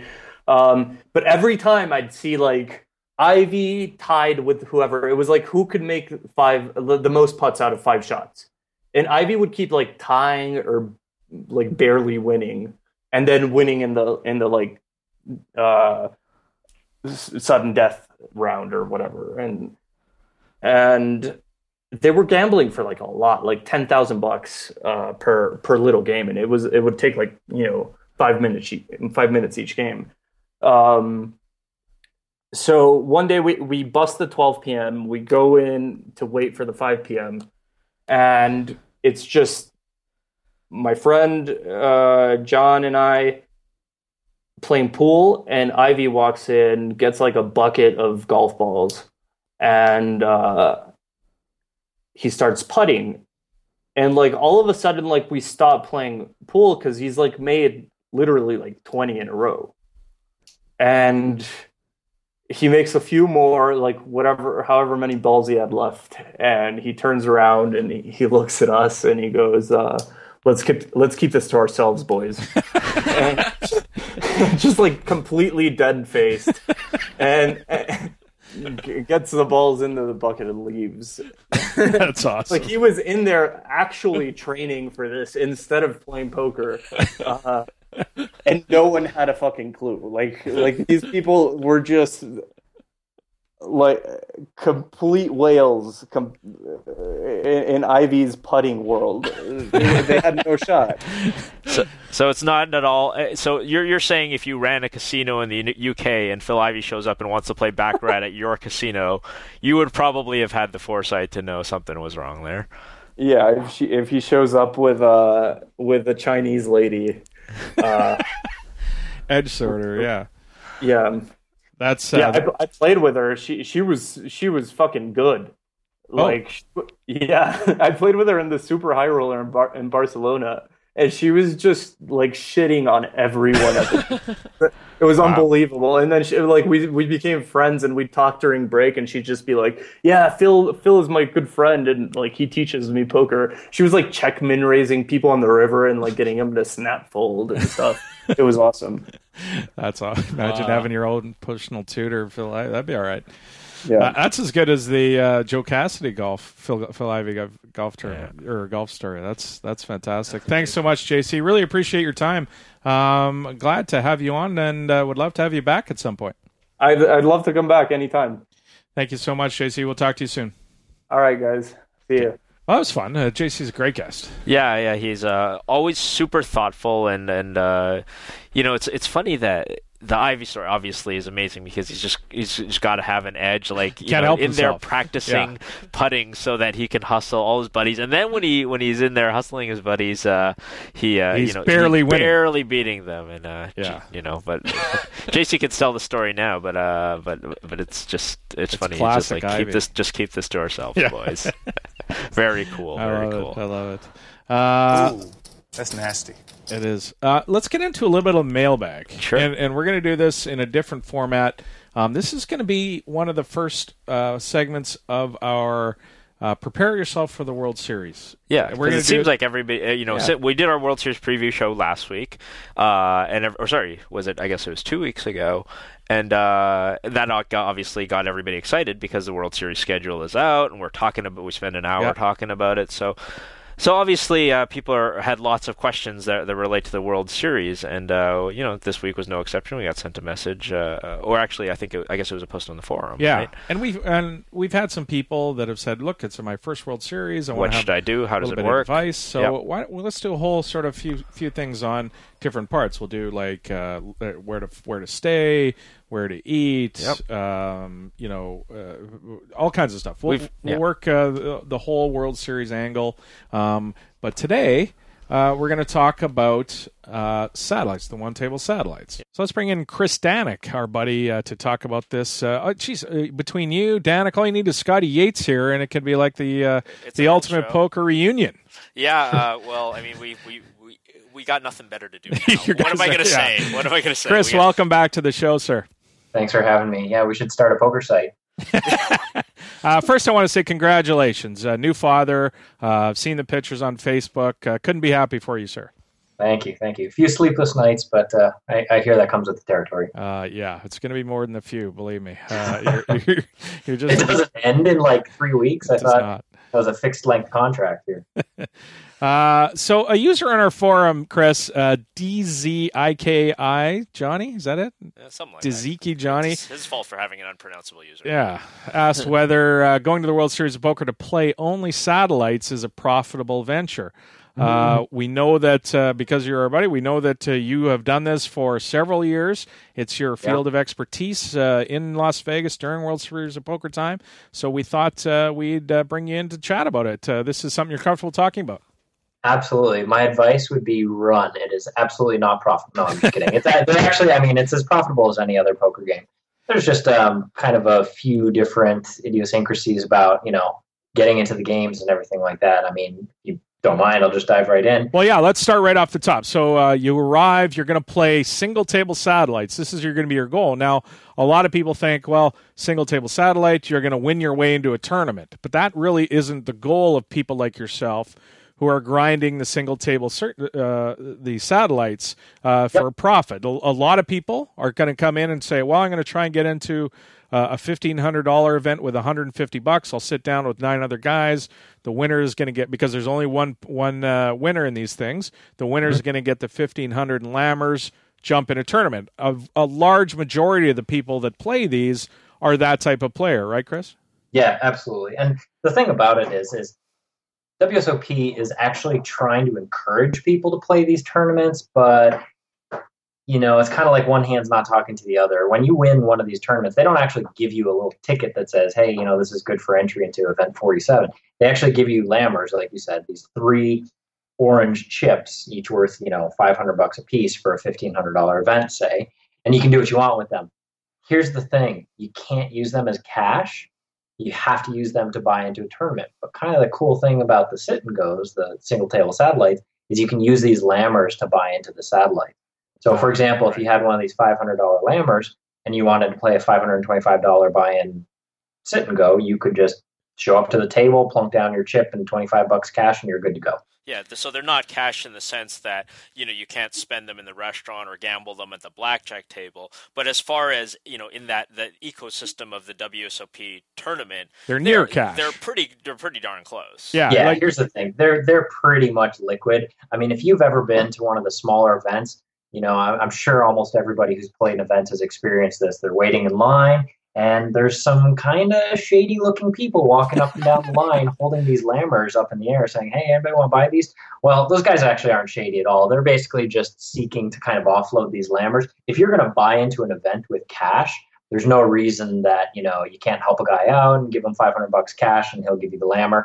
That's kind of just a friendly, pro poker player thing to do for each other. There's no harm, no foul. People aren't going to try and sell these anymore at a discount. I know back in the day you used to be able to, but it's just, you give a guy $500, he gives you a Lammer, you buy into your event, and he goes back and plays more satellites with his money. That being said, sometimes I've actually seen security guys usher out people who are trying to sell Lammers to people online, so they don't actually like it when you're there selling the Lammers. Yeah, you kind of. It's not really. There's no real firm policy on it. Okay. I don't think it's illegal per se, but the security guards, they don't really know any better. They just know, hey, you know what? There's some guy who's wandering up and down. Maybe he's harassing people. Right. Maybe he's begging for money or something. They don't really know any better. They just kind of shoo you along. So really your best bet is to, you can ask around the high limit tables. You can ask in lines at the satellite area in the tournament room. So it's sort of just a matter of not being too much looking like you're some vagrant who's hassling people. Exactly. Wear your best suit and tie. Right. Okay. Well, the interesting thing here, and this needs to be said, I think, for people, is that you have to be sort of you can't be a really shy person. You've got to be outgoing and have the ability to walk up to people in line and go, hey, because, that's easy. I think all of us here can do that, but there certainly are people where that might bother. That might change their decision if they want to actually do these things. Salesman-y and walk up and approach people. Because you got to, and it's, it might be daunting. The real trick, I think, is to convince somebody that you're not trying to scam them. Because most people who don't know any better are just kind of like, I can't help you out here, buddy. Sorry, Yeah. But Yeah, I mean, honestly, your best bet is if you can, you have the bankroll to stomach this, is just find people willing to buy into the main event and, offload like, $5, $10, $10,000 in lammers to them, if you don't mind hanging on to that until, you approach the final week of the World Series. But really, I mean, they're pretty liquid. You just got to kind of talk around, ask some other people in the satellite room. It's really no problem to get rid of. And maybe if you know if you recognize somebody as a poker player, it's probably a little easier because they're more likely, you get some guy on a Saturday who's playing his first World Series event, he might be a little bit confused. Yeah, absolutely. And I mean, if you've got friends who are buying into, some of the bigger events, 5K events or whatever, they've usually got no problem just soaking up some lammers for you. Right. And you're saying there's no discount ever? Like, do people... You know what? I've been doing the satellite thing for a long time, probably 8-9 years now, ever since it started to get real big. Back in the day, you used to be able to... I mean, this is kind of sleazy, I guess. You used to be able to hang around the area where people got their lammers for their main event win if they won a satellite. So, every night there's like a $200 plus rebuys or a $500 plus rebuys tournament. And there's almost always people, like a multi-table, like a mega satellite. And there's always people who would win. And they'd be so excited to win. It's their first big score. They've got $10,000 in lammers and $100 in cash. They've tipped away the $100. And suddenly they're looking down at these, these handful of orange chips. They didn't know they were going to win these. They thought they were getting 10,000. I thought I was going to get a ticket and I had to play the main event. I've got these things. Well, what can I buy with these things? Let's go to the Spearmint, right? Let's go to the Rhino. But then they realized that, hey, you can only use these for tournaments. Well, if you show up with $10,000 in cash and you say to the guy, hey, I'll give you, $9,500 for those. Back in the day, people used to be like, yeah, sure, that's $9,500 cash, no problem. I had a summer where a good portion of my winnings came from just buying and reselling the lamp. Now, that's probably the reason the security guards don't really like people there. It's changed a lot. That just flat out doesn't happen anymore. I mean, nobody sells or buys at a discount. It's so well known that you can, just turn these lammers over for face value to anybody who will be willing to help you out. I mean, it's unfortunately that's a thing of the past now. Yeah. So let's get in a little bit about how you actually get into these satellites and play, because, every time I go to the satellite area, I've walked around with you in there. It always looks like a zoo. There's always huge lines. Sometimes you have to wait around for tables. What is the sort of key? Because if you're sitting around all the time just waiting to get into games, looking to get on the board, get on the list for whatever, it seems like that really cuts into your hourly, and not to mention you just kind of have to hang around the pavilion room for far more long than you actually want to. So as somebody who's been around the game for a while, if somebody wants to go and grind at whatever, the $50, $100, $200 level, that kind of thing, how do they actually get into a game? So for sure. I mean, the easiest part, if you're only going to play one, it doesn't much matter. Go there, walk around, talk to people, enjoy your wait in line, because you will be waiting in line. You will be waiting to first get seated. Then you're going to wait to go get a ticket. Then you're going to actually wait for your sit and go to start. It's not really run all that well. And, I'm kind of hoping that they finally improve the process. But if you are planning to go, there's 3 steps. One, you have to go up to the podium, just like any brush, any card room. You have to put your name on a wait list. And if it's busy, there will be a long line of people waiting to put their names on the list. When a table opens up, the floor there will go and hand out cards to people and say, okay, who wants to play a 175? Who wants to play a 225? And he'll just walk down the line, and first come, first serve, you get a card. With that card, now you got to go to the cashier, and you have to wait at the special satellite cashier, which is always slow. There will always be 20 people in line. You got to buy in. You got to bring your passport, your rewards card, and all that. Then you have to go to the table. They'll tell you, okay, go to table 34 or whatever. You go to the table and you wait, and you have to wait for everybody else who's at that table to finish buying in. It's a horrifically slow process. Yeah, exactly. And there'll always be one guy who got lost, or bought in ahead of time, or decided to have stomach problems or whatever. Your games will never start quickly. So if you're trying to do this as you're trying to take a shot, this is going to be your source of income. And this is a really good source of income for people who aren't quite there yet, in the sense that, hey, I'm going to grind the tournaments, the $1,500, $2,500 tournaments. This is a great way of getting there. Relatively low variance. You can play a lot of them. What I would recommend is going directly to the cage, saying, hey, I'd like to buy 10, 15, 20 $175 entries. Oh. Then you go and find the floor person. You say, hey, my name's Chris. I'm going to be here, for the next week or so playing all these. You hand them $20. You just say, hey, keep an eye open for me for any open 175s or whatever. And that's it. Then wander around the room, keep an eye open. If you want to wait in line, you're not doing anything else, awesome. But that person should keep an eye open for you and say, hey, you know what, Chris, I got a table in this 175. We need one person. The 10th guy left and got lost or something like that. And you can get seated right away. You open up your backpack, you pull out your receipt, which you previously bought, you hand it to the dealer, and you're good to go. Minimal downtime that way. I want to ask you about one the reasons that these things are profitable. And from what I remember, I played in these things as well. The rake is fantastically low for a Caesars run event. I mean, it seems like they need these things to drive traffic to their main events, so they make the rake pretty low. Not only that, talk about last longers. So the first thing first, the rake is fantastically low. You will not find a better event. The rake, no matter the buy-in, is $13 per person. So if you play a 1K sit and go, the rake is $13. Wow. Unfortunately, what that means is if you play a $75 sit and go, your rake is $13.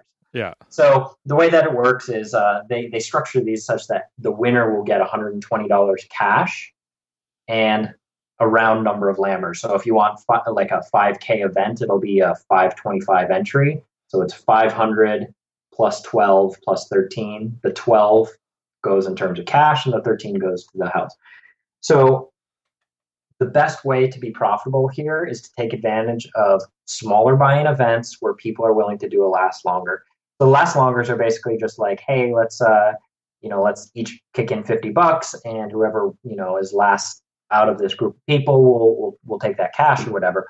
But how it really matters, or how it really impacts the game for these sit and goes, is it gives deal making cash to be made. It's like, okay, well, let's say we've got we're playing for $1,500 in lammers and $500 in last longer money, and we're heads up. Well, suddenly we can do deals where it's like, okay, well, I'll give you 2 lammers and I get 1, and I'll take the cash, or I'll take some portion of the cash, or whatever. I mean, there's all kinds of ways to slice and dice it so that if you're not really comfortable flipping a coin for $2,000, you can do that. Well, and it's rake free. Yeah, and not only that, I was just about to say, it's basically a way to pay a somewhat higher buy-in without, because obviously they're not going to rake the last longer. So you're just effectively playing a slightly larger buy-in if you get enough people in the last longer, right? Now, yeah. What I would recommend, so 2 things. One, it's rake free, which is awesome. 2 things you need to be aware of. If you do a last longer, you should probably either attempt to do it either heads up with one other person or with the entire table. Yeah. Because unfortunately, there are situations where you'll get 2 or 3 people who play together, work together, and if the last longer is large enough relative to the buy-in, they can dump that money to each other in an attempt to, give the other person a bit of a head start.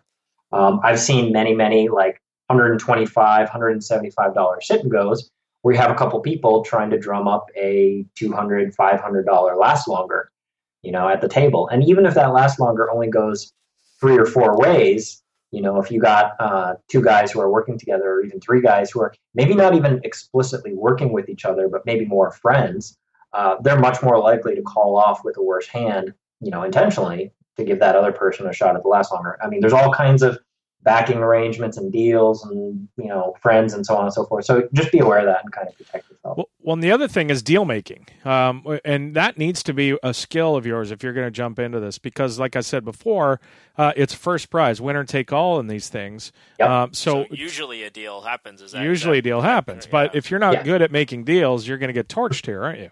So this is probably, this is, I guess, my little secret or whatever.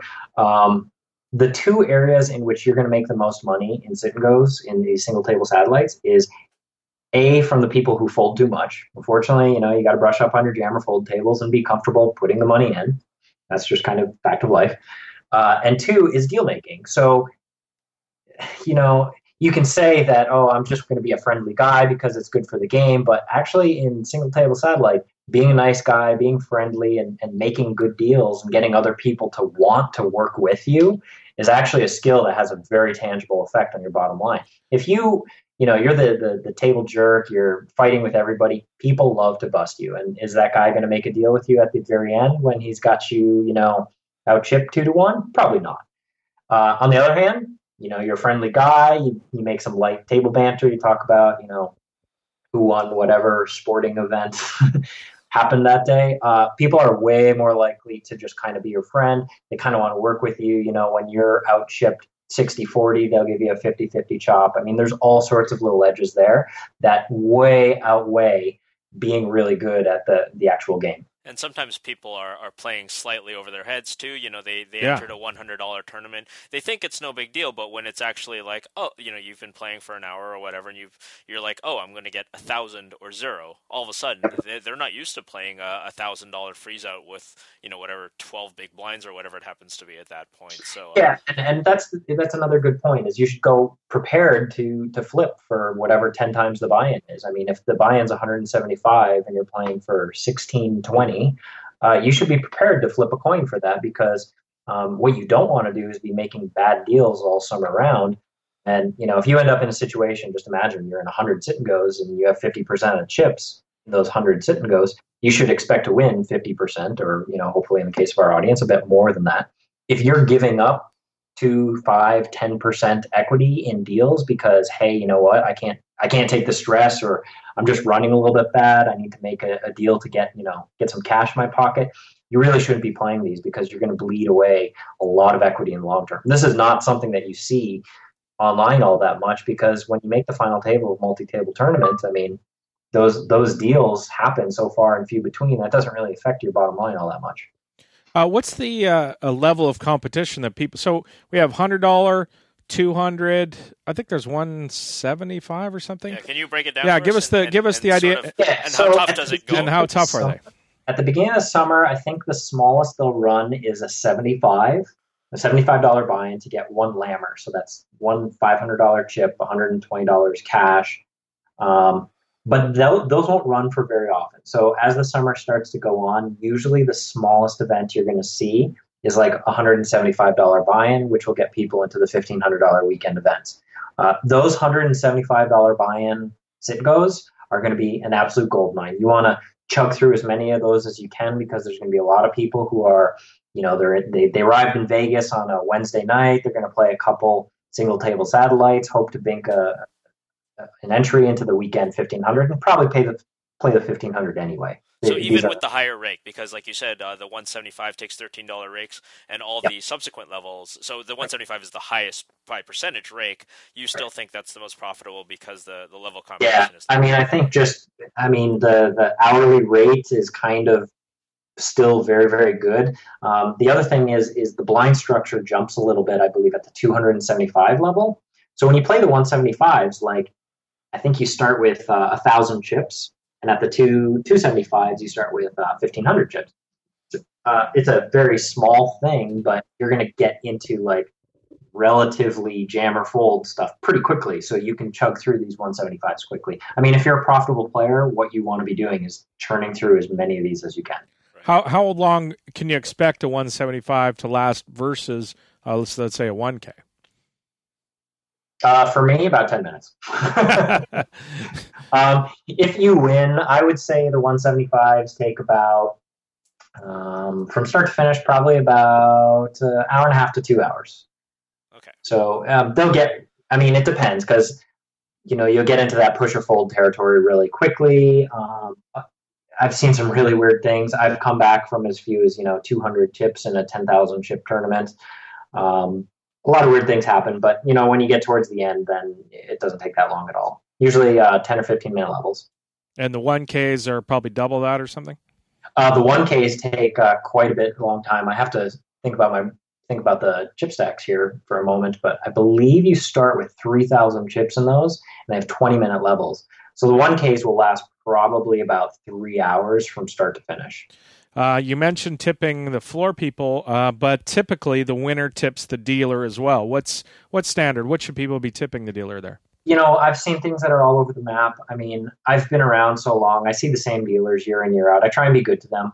An average tip is going to be between $0 and $200. I wouldn't say the average tip is 0. I mean, I very rarely see dealers get screwed, but we live in a world where sometimes people just believe people shouldn't be tipped and they should be paid a good wage.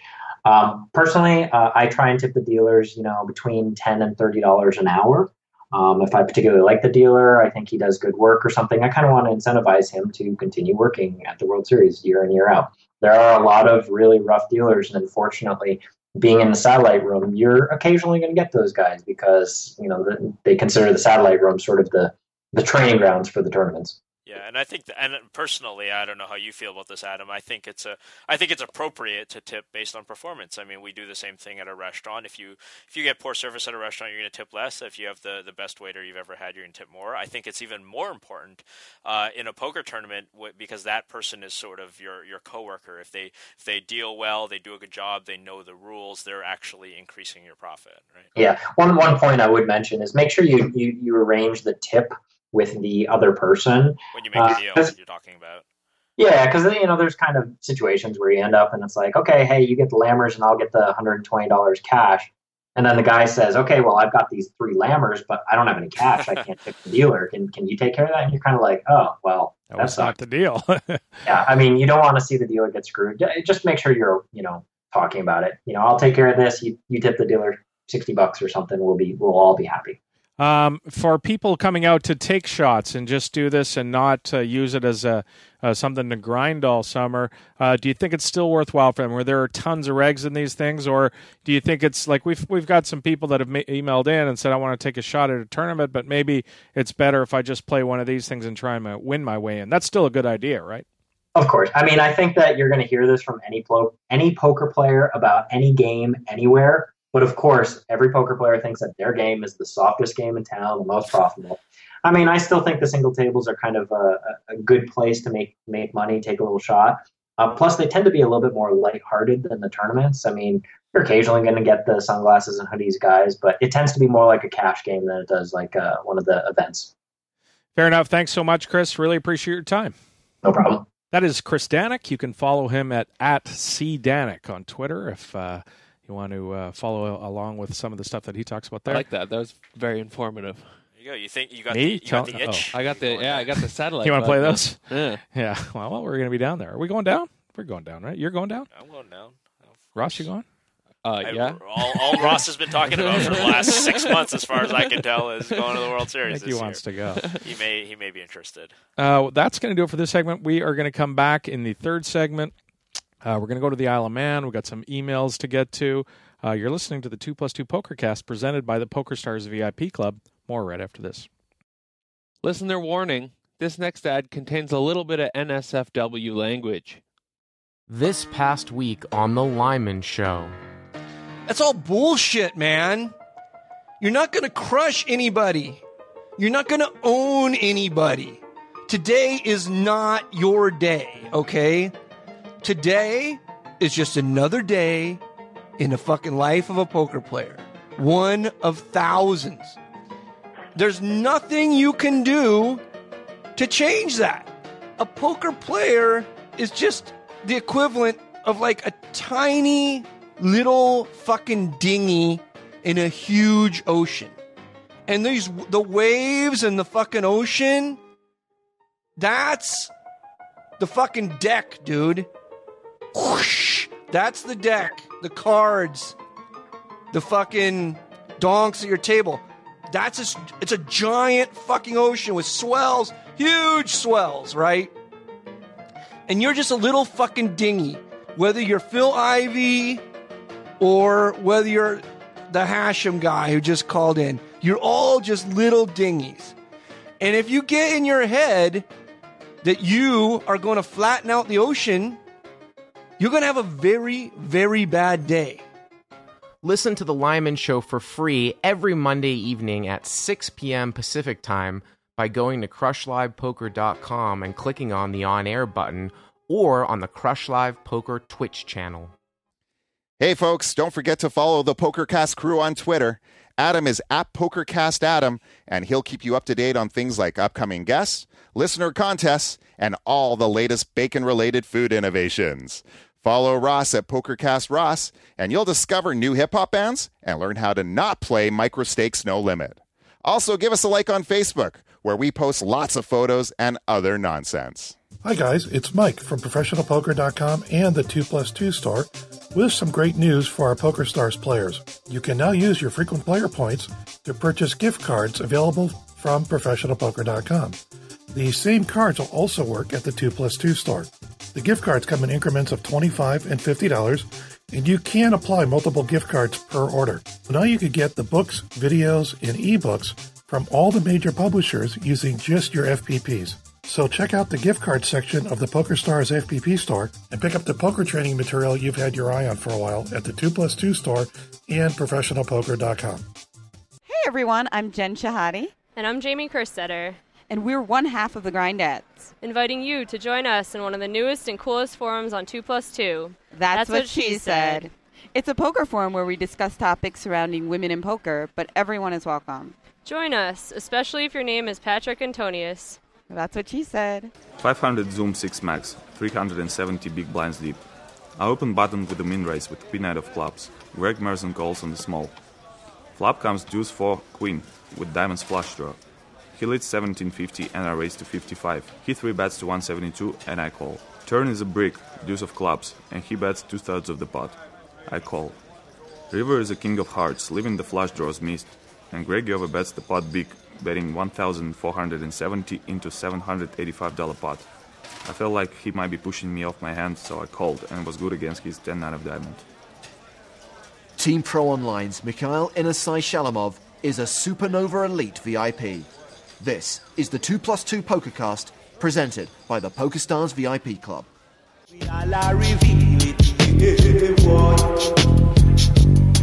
Can I go tell them in the response wanna send every star boy of them gun in on them honor. Come with a outlaw or a Christian. Hey, come and send the CJ and John Wayne a fight down the lane. Pull on down Scotty, this a break and a watch pull as a go go go go go. Slap bang willing as a go go go go go go go go go go go go go. And when we say, hey, come and go tell them when the response. Welcome back to the 2+2 Pokercast, presented by the PokerStars VIP Club.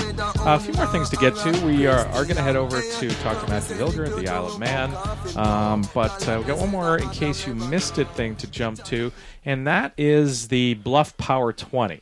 And, this is incongruent with my whole... Your theory about I hate awards and stuff like this. But this one I kind of have fun with, and I'm not going to... Okay. Whatever. You can call me inconsistent, whatever you want to do. I kind of enjoy this one a little bit. It's, of course, it's subjective to the person who is making the list out.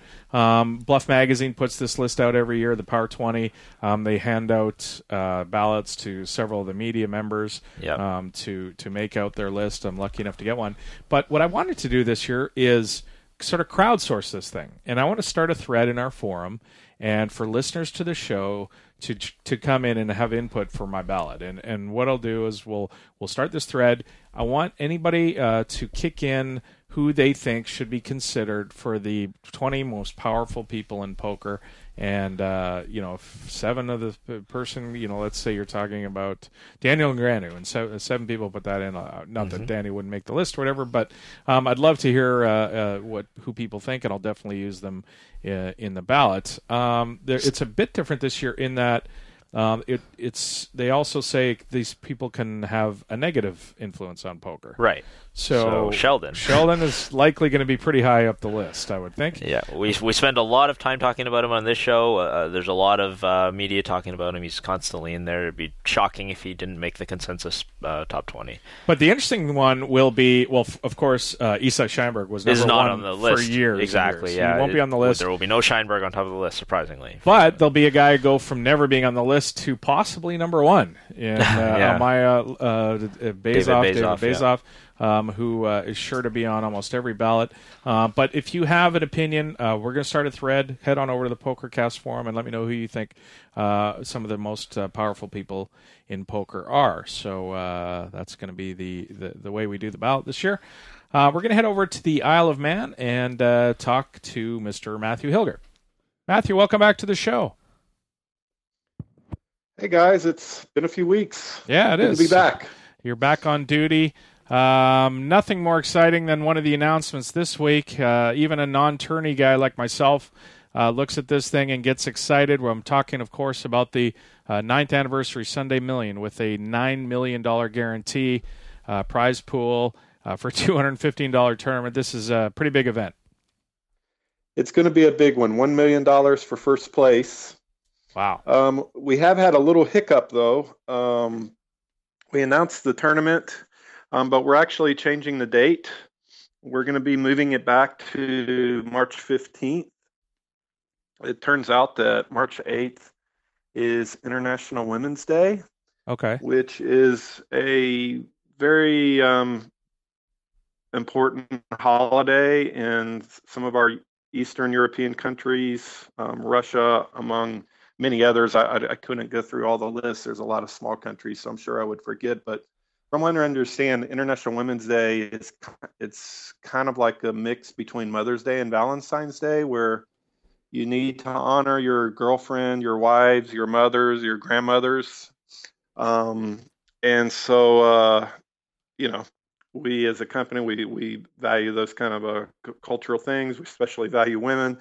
So the date of the tournament has been moved back a week to March 15th now. March 15th. From March 8th to March 15th, the 9th Anniversary Sunday Million. Gives more time for people to satellite in, right? There's lots of different ways to get in. Give us a quick rundown of some of the low roller ways to get into this thing. Well, the satellite schedule has actually already started. So the best way for players to find out everything that's going on, if you go to your tabs and you go to online events, and then there's a sub-tab for the 9th anniversary, and all the information going on there. But we essentially have $1 satellites running every hour on the hour. So that's the best. Right now we have a kind of a limited satellite schedule. It'll kick in the high gear once we get closer to the event. But definitely as we get closer, there'll be a lot of different ways to get in. Excuse me, I'm been a little under the weather, losing my voice a little bit. But yeah, so $1 satellites, and obviously the week before, 2 weeks before, it'll just keep gearing up, and there'll be more and more different ways that people can satellite in. I read about the deadline satellite, Matthew, where I believe it goes off just before the event, and it's $11, guaranteeing 1,000 seats. Yes, that's where the all these $1 satellites, you can win your way into the $11, and then the $11 will be a guarantee of 1,000 seats. Hopefully, we'll blow that out of the water. It's good, pretty popular event, and it's running, I believe just an hour or two before the event starts. So if you haven't won a seat by the day of the tournament, then that's the way to get in. Will that be a really fast structure? I'd have to imagine for that one. To put it mildly, just to make sure you don't miss the cutoff on it. Yes. 50. It might actually like run a little bit into the, it might finish like a little bit after the actual start time. Fair enough. Next thing I wanted to ask you about is, of course, the VIP Club live parties. These are a lot of fun. I attended the one here in Vancouver a few years ago, but a heck of a lineup you got this year. Yeah, we our first party for this year is going to be in Amsterdam in a few weeks, March 7th. Tickets are still available for that event, so if you're interested in going, you should go ahead and get them, because these events do sell out. It's going to be a great party. They're going to have, all of these parties. You have open bar, you have champagne, you have food. At this particular one, there's going to be a little setup with retro arcade games. There's going to be a little play money casino area, and they're going to have one of those wind turbine booths. Nice. And there's going to be a bunch of cards in there, and if you grab the right card, you can win an iPad. I went to one of these last year in Hamburg. It was just really, really well done. The food was amazing, and these are great events. That's going to be our first one, and then a few months later we'll be in Sofia, Bulgaria on May 30th. And for that event, we're offering we're going to have a VIP package, so you can use your FPPs, and you'll be able to buy 2 nights hotel. There will be a meet and greet on the Friday night with some of the Team PokerStars members, and you'll be able to get a limo to the party that's on Saturday. So that's going to be we're going to kind of add an extra level of VIP experience to the party itself for people who want to travel in and go to that event. So that's going to be a really good one. Athens in September, and then Florianopolis rounds out the year in November. How many FPPs are tickets for these things? I believe they're about 2,000. Oh, so FPPs, within reach for everybody, basically. Yes, they're they're great value. I can tell you that for sure. We also, I believe I mentioned when I was first on the show with you guys that we're also offering these new VIP club live experiences. Right. So we're doing those are already back when we first talked. There was kind of not a whole lot of details, but those things have already kicked in gear. We've been selling English Premier League tickets in the store. Those have been selling out. Last night we had our first VIP club VIP dinner in Birmingham, England, and this is one of our really personalized events where there were 9 VIPs. Had this dinner, and it was hosted by Jake Cody and Alex Miller. So that's something a little more personal. Closer to you guys coming in April. We're going to have a luxury suite for the Montreal Canadiens versus Detroit Red Wings hockey game. Oh, nice. So, and that's going to be hosted by Jonathan Duhamel and I'll probably butcher his name, but Marc-Andre Ladouceur. Wonder who they Ladouceur. Who will they be cheering for, I wonder? Yeah, they'll have the Habs jerseys on. Yeah, no question about it. I just looked it up, by the way, Matthew. 2,250 is the number of FPPs. Okay, for thank VIP you. Love Amsterdam. Just go a quick search around the website to get you in there.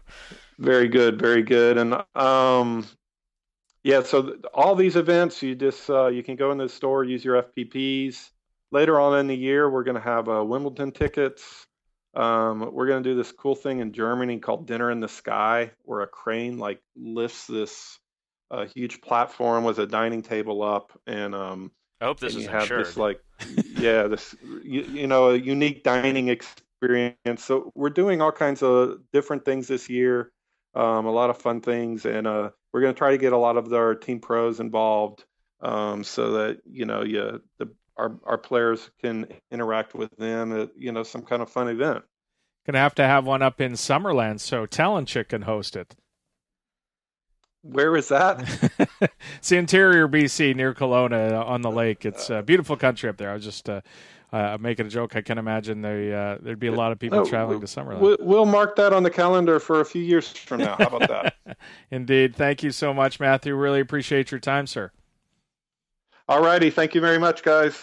Thanks, Matthew, for all the update on what's happening over at the world's largest poker site at Pokerstars.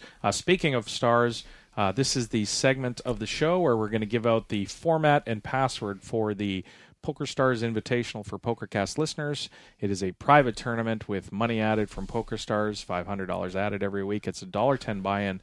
You can find the tournament in the private tab of the tournament lobby in the Pokerstars client. It's a fun tournament we host. You stream it. You're streaming every week now? I'm doing it. You're down? It's fun. Last week, I don't know what happened. I didn't get much sleep the night before, and people... You fell asleep in the feed or something? No, well, I almost did. I was uncontrollably yawning for 2 hours. Every so 5 JC's got a little bit to say about this. There's a perfect example. Yeah, that's true. And it wasn't good.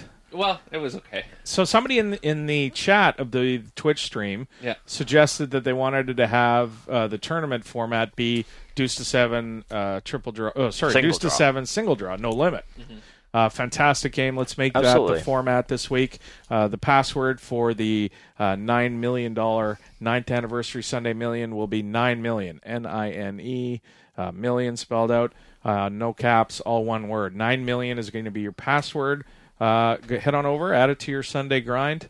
I guess everybody has to play this $9 million guaranteed Sunday Million, right? I mean, that's like a no-brainer. That's a lot of money. If you play poker at all and you have the ability to play on PokerStars and play in the thing, they're crazy. It's an amazing value. Yeah, $9 million prize pool for a $215 tournament. It's going to be crazy, insane. I mean, it's like the Micro Millions, but on a bigger scale. Because there's like the $20 $1 million guarantee, and that is a shit show too. Imagine. Let's get to some mailbag. Our first email this week is from Jeremy Danger, which, if that's his real name, is mailbag. Fantastic. And now, that right there is the mail. Now let's talk about the mail. Can we talk about the mail, please, Mac? I'm dying to talk about the mail with you all day, okay?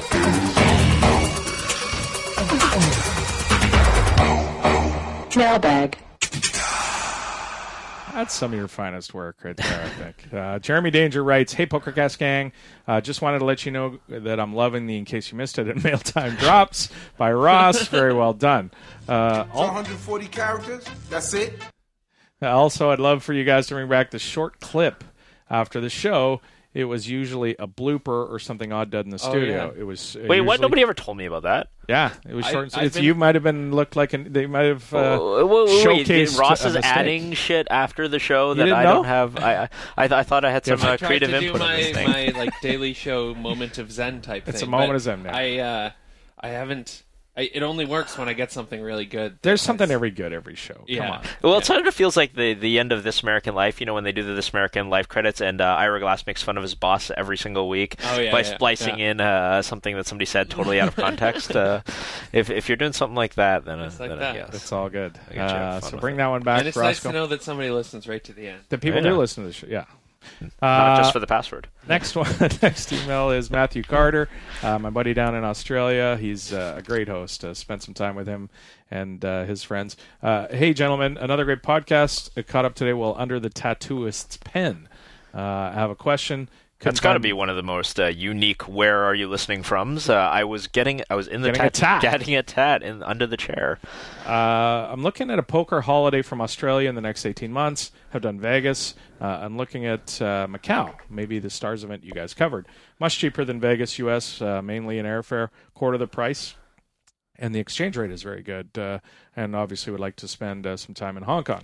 Would you guys recommend it? Do they have a rail area for the high roller events? Thanks for the advice, Matt. Definitely. I mean, I think it's a fantastic. I know Matthew loves watching tournaments and checking out some of the high roller stuff. Some of the people that go there. There was a lot of poker celebrities, so to speak, that were there. Daniel Coleman and lots of guys like that. There was a lot. Yeah, and so it's sort of brings me back to when we the three of us. And Bunner also went to Macau, and I was playing, and I went deep, and we were down to the last three tables. You guys were literally sitting behind me, watching your cards on a platform like 10 feet high. You had to come over and whisper in my ear, "Hey, you want to be careful when you check your cards, because I can see your hand when you're checking it." So that's it's a little bit too close to the action. That one was because you're looking down on the table. Yeah, and I'm looking at they use the big face cards there. Yeah. The instead of the small index cards, which usually I like, but. I was starting to get super paranoid. At least it's my friends who are behind me and not like heckling you for playing bad. Heckling me for playing bad. And like, you net, you fold. No, but it's at least it wasn't like I have to be worried that the guy sitting across the table from me in a hand is getting signals from his friend. Like I'm lucky it's my friend's behind me, but that's how close to the action. Well, there was that crazy guy got. too. Who's that crazy guy? Yeah, he jumped up to you and started. The drunk guy, Mr. Wang. I think we have photographic evidence of that. But hilarious. But as a trip, the food, that was one of my top 10 meals of all time in that place, the restaurant. The breakfast buffet? No. Well, I'm talking about the meal, the dinner we had. At the Jade Dragon. The Michelin star Chinese restaurant. Yeah, but he didn't mention Hong Kong. I always tell people if you go to Macau, please go to Hong Kong. It's Macau is great, and poker, great, gambling. Honestly, to be honest with you, I don't agree. I don't think it's great. I think Hong Kong is fantastic. Yeah, one of my favorite cities. I don't enjoy Macau outside outside of the It is area. gambling and poker and eating for sure, and with a some other entertainment of the nightly variety if you're into that sort of thing.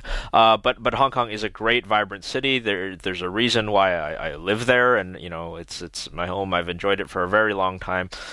You can at least spend a week just wandering around the city, getting lost and eating different things that you can't identify. Or 3 months if you're bunner. 3 months of your bunner if you just kind of wander. I don't even know, he might still be there for all I know. But yeah, Ross will tell you can just get a skewer of something you've never heard of or Mystery seen before on the street, and it tastes delicious, and that's part of the fun, and that's the charm. So I really do recommend you get out to Hong Kong and have some fun, and maybe you run into the right people and find yourself in a cash game over in that side too.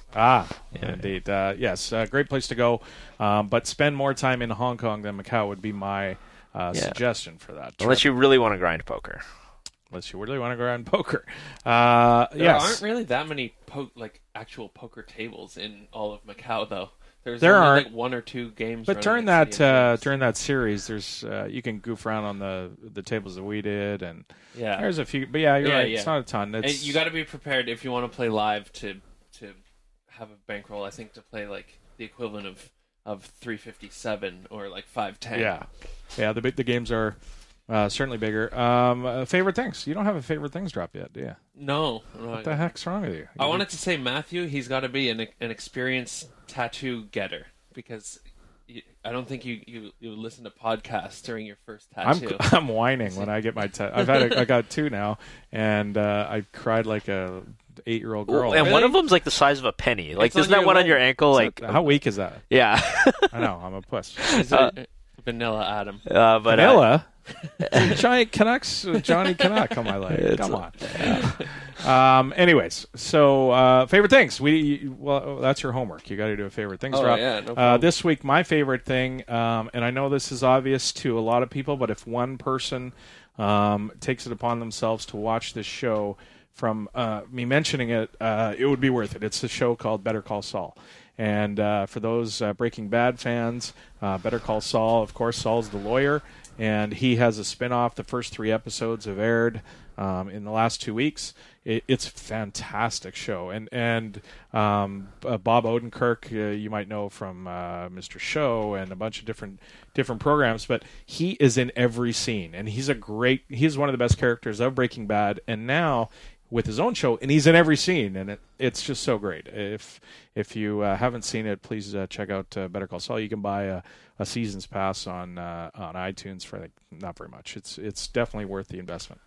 Yeah, so a couple weeks ago, you mentioned a show which I can't remember the name of, that was about the alternate history, the German alternate history thing where the Germans win World War II. Right, that's the Amazon show. Yes, and so I can't remember the name of that show off the top of my head, but I found it, and then I watched it, and I found out there's only 1 fucking episode. So because it's a pilot. You didn't mention that on the show. Oh, I'm sorry. So I started getting all excited about this. I'm like, what? That's all there is? It's The Man in the High Castle. The Man in the High Castle, that's right. They're doing, and what Amazon's doing is, from what I can tell, is they're doing a bunch of pilots. And they're having people pick which is the best one, which makes a lot of sense. So you're tilted by the fact that you slightly, because did you like it? I did enjoy it, and I love that concept. I love that kind of stuff. Even though I'm not a TV watcher, but I guess I'll jump into my favorite thing this week, which is also a TV show, which is something, because I don't watch a lot of TV. But I was recently pointed to an anthology-style show. It's based out of the UK called Black Mirror. And this stuff is dark, to say the least. It's about technology and the way that it kind of controls our lives, and it speculates on some future technology. It is brilliantly written, just absolutely brilliant. Do not watch this before bed. Do not watch this because your mind will be going a million miles eating. an hour. It'll freak you out. To be perfectly honest, like, if you're the kind of person who's susceptible to bad dreams, don't watch Black Mirror before bed. But definitely check it out, because it's really cool. If you like the first episode was great. It's on Netflix in the United States at least, and probably on Amazon and other places at all. Check out Black Mirror. The British do just such good TV. I love British television. I always have. They do such good stuff. What a drama. On the buses. Indeed. One of my favorite shows when I was a kid. You guys are way too young to remember that. Your favorite thing this week, sir? Yeah. So I went and saw a comedian last night, a guy who I've been following for a long time. His name's Hannibal Buress. Yeah. And sure. he is very, very, very funny, and I would recommend checking out his most recent stand-up special, which is called Live from Chicago. He's the first comedian I've ever seen that uses sound drops and in his show references he has a DJ on stage and references like funny like clips from rap songs and observations. Oh, cool! And he uses sound drops, and I was killing myself last night. Well, that opens up your range as a comedian immensely, right? Because you can't just say, "Oh, there's this clip in this song." Yeah. Meanwhile, 99% of your audience hasn't heard it. But if you can play it for them, imagine the access to material. Oh, it's so funny. That's great. He's so good. And another comedian, Bill Burr, who's been in the game for a long time, a Boston comedian, and his recent special, "I'm Sorry You Feel That Way," is also very good. on Netflix, I believe. Yeah. Yeah, so definitely. So Netflix is your favorite thing this week. Yeah, Netflix is your favorite thing a lot you of don't weeks. have Netflix? No. It's the best. Oh, do you have cable? Let me ask you. No. Okay, I just that's fair. Because I feel like that would be a huge leak if you had cable and you didn't have Netflix. Yeah. Because Netflix provides you so much stream on-demand Netflix online, though. What's that? You just stream it on your computer, Netflix. But you have to pay for it. Yeah.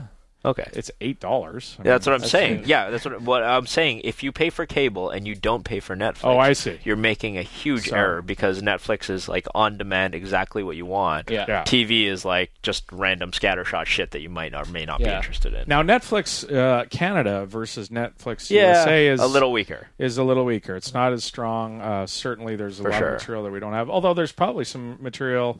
That we Canada get that they don't get. Yeah, I've definitely counted that. We used to have like every UFC up there, in the Canadian version, but not the US version. So definitely some differences. There's a new one. Show Me is a new one in Canada. Where they're going to have all, or I imagine they do already, but they have The Wire in high def. Oh. All the shows, of course. I got The Wire. a free subscription to that. Oh, did you? You should stay. Check it out. I'd love to watch The Wire in high def. I've only known it in that grainy sort of. The online content battle is such an interesting thing, right? Because we talked about Amazon creating The Man in the High Tower, Netflix obviously created House of Cards, and now you get to these, Netflix and Amazon and these new guys that you just mentioned, all sort of competing for the consumer dollar by creating their own content, which is a different model than we'll just license a bunch of shit. Like Netflix really wants to get subscribers on their board, but they're going to do original stuff to sort of do that. So they do an original one with Orange is the New Black. Is that Orange is the New Black? Is theirs? Is yeah. No, the one Lillehammer. It's Stevie Van Zandt. Yeah. From The Sopranos and the E Street Band. Yeah. He's a mobster who gets shipped off to, I think, Norway or Sweden or somewhere, and he's got to live his life there. The witness protection or something is pretty good, apparently. I haven't seen it, but anyway, there's a whole bunch of favorite things there, so check those out. Thanks to a lot of people this week. We had a full show. Let's run down the list. We had Matt Shag 22 and his girlfriend Kristen, who were a lot of fun. They joined us and played stripper trivia with us. Chris Grove, who from the Online Poker Report, came to talk. Chris Danek, of course, our buddy, who joined us to talk about those satellites. JC Alvarado. It was great to have him on the show for the first time. And, of course, Matthew Hilger. Terrence, thank you so much for coming into the studio. It was great to have you. I survived the jet lag. You did. You're falling asleep now. I can see your eyelids are pretty heavy. It's 11 p.m. and I'm barely making it. I have no idea what time it is in Hong Kong, but it's probably way past my bedtime. Yeah, and Roscoe, thanks so much. And to you. That's the extended one. For the listeners, for tuning into the show, appreciate it so much. Thank you so much. And join the forums and come on over there. Our forum links or links thread or links post, each week is kind of like the Matt Damon thing now. I mean, we say we're going to do it, we never do it. Yeah, but it's great. So we're going to do it again this week. Eventually, somebody's going to post in the thread and ask like, "Hey, what's that thing that you talked about that you said you were going to put in the show notes?" And then we do it. Yeah. All right. Thank you so much. We'll talk to you next week, everybody. All right. I feel like you're going to hang yourself because they're right. They're actually the original Pokercast. What do you mean? They are. They like 2005. They started. Yeah, but so I wanted to catch you before you call them assholes or something. Thanks for joining us. The 2+2 Pokercast has been presented to you by the Pokerstars VIP Club.